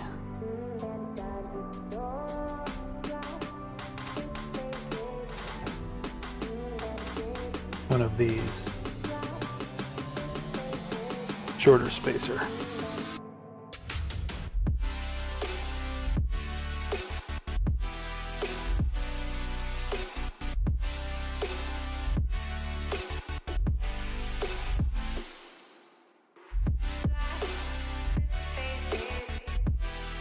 Let's see if that works better.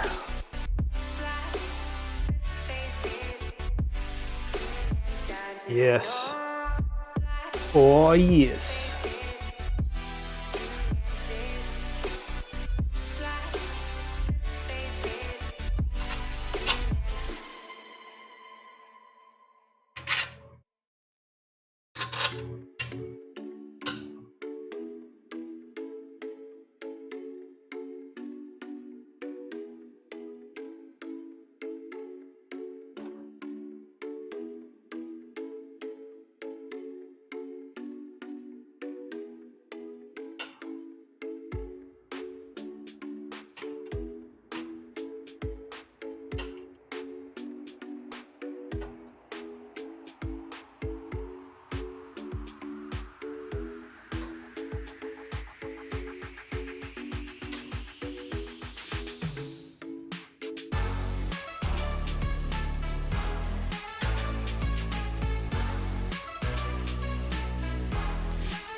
All right. For the next trick.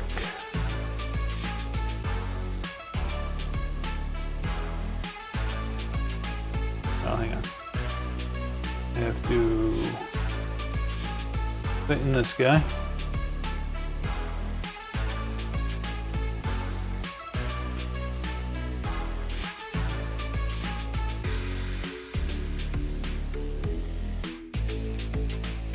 Everything spins good. Ooh, what was that just fell off? Did something just fall off, or am I seeing things? Oh. Cap. All right.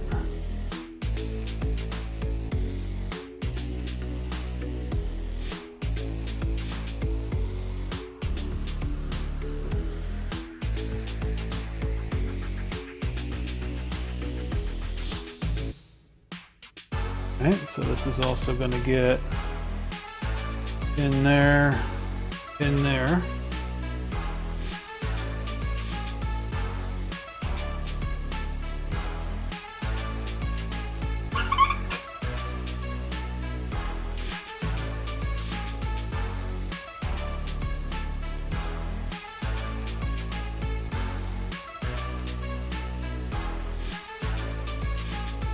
We get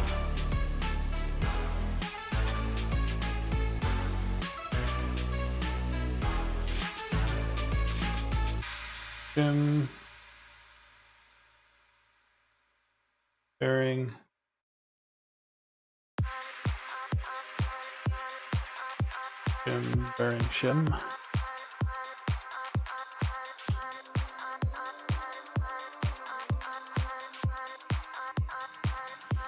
Spacer.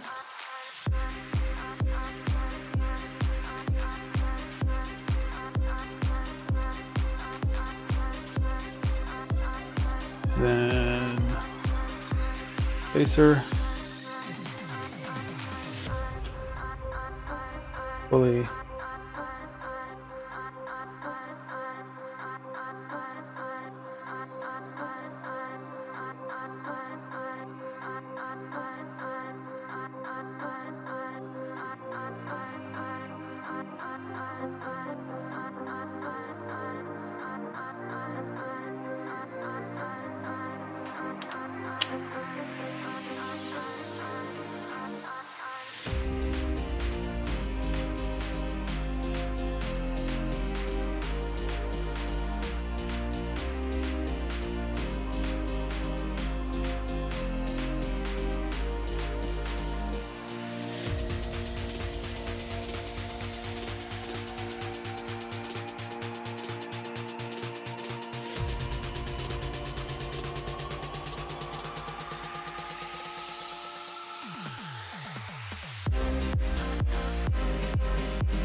Oh, you know what? I messed up. These were supposed to get washers. I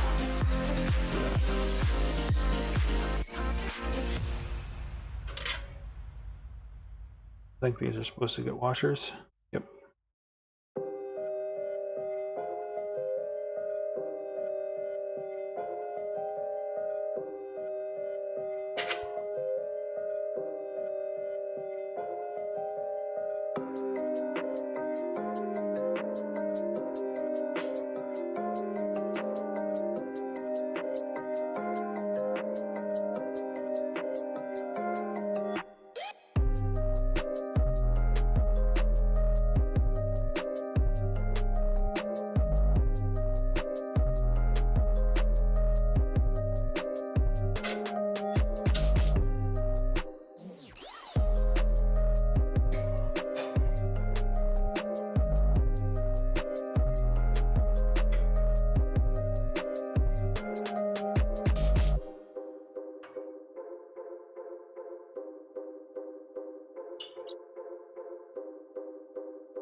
Alright, now that this side is fixed, we can turn our attentions back to the other side, where this guy goes on.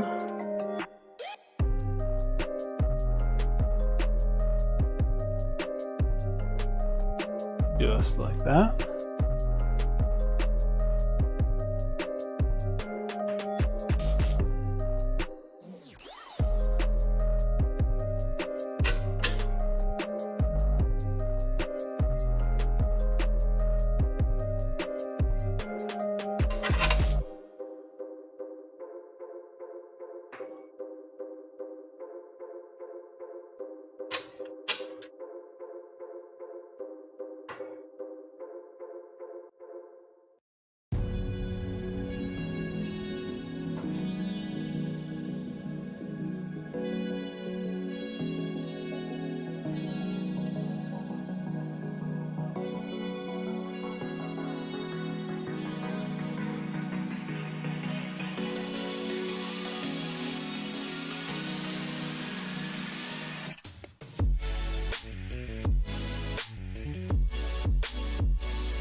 And there we go. I believe the next step is belting. Oh, X alignment.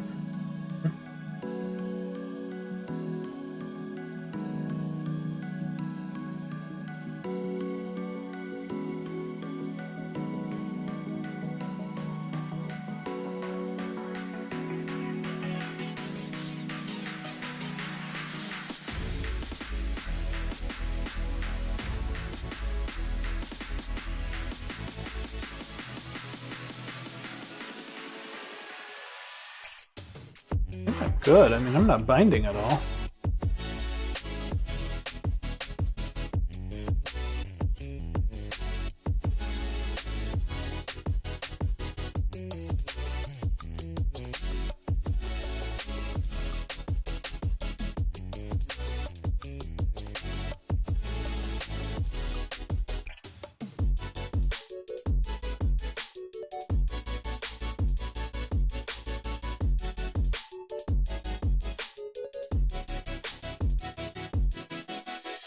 Yeah, next up's the tool head.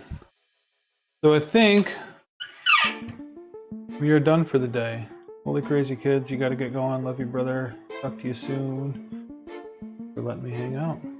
Thanks for hanging out with me, Drew. Miss you, and I hope someday soon we'll be able to spend some time together. And I am also gonna get going because I'm not ready for this tool head and I gotta get cleaned up for dinner. So I will talk to y'all later. Thanks for hanging out with me. Bye.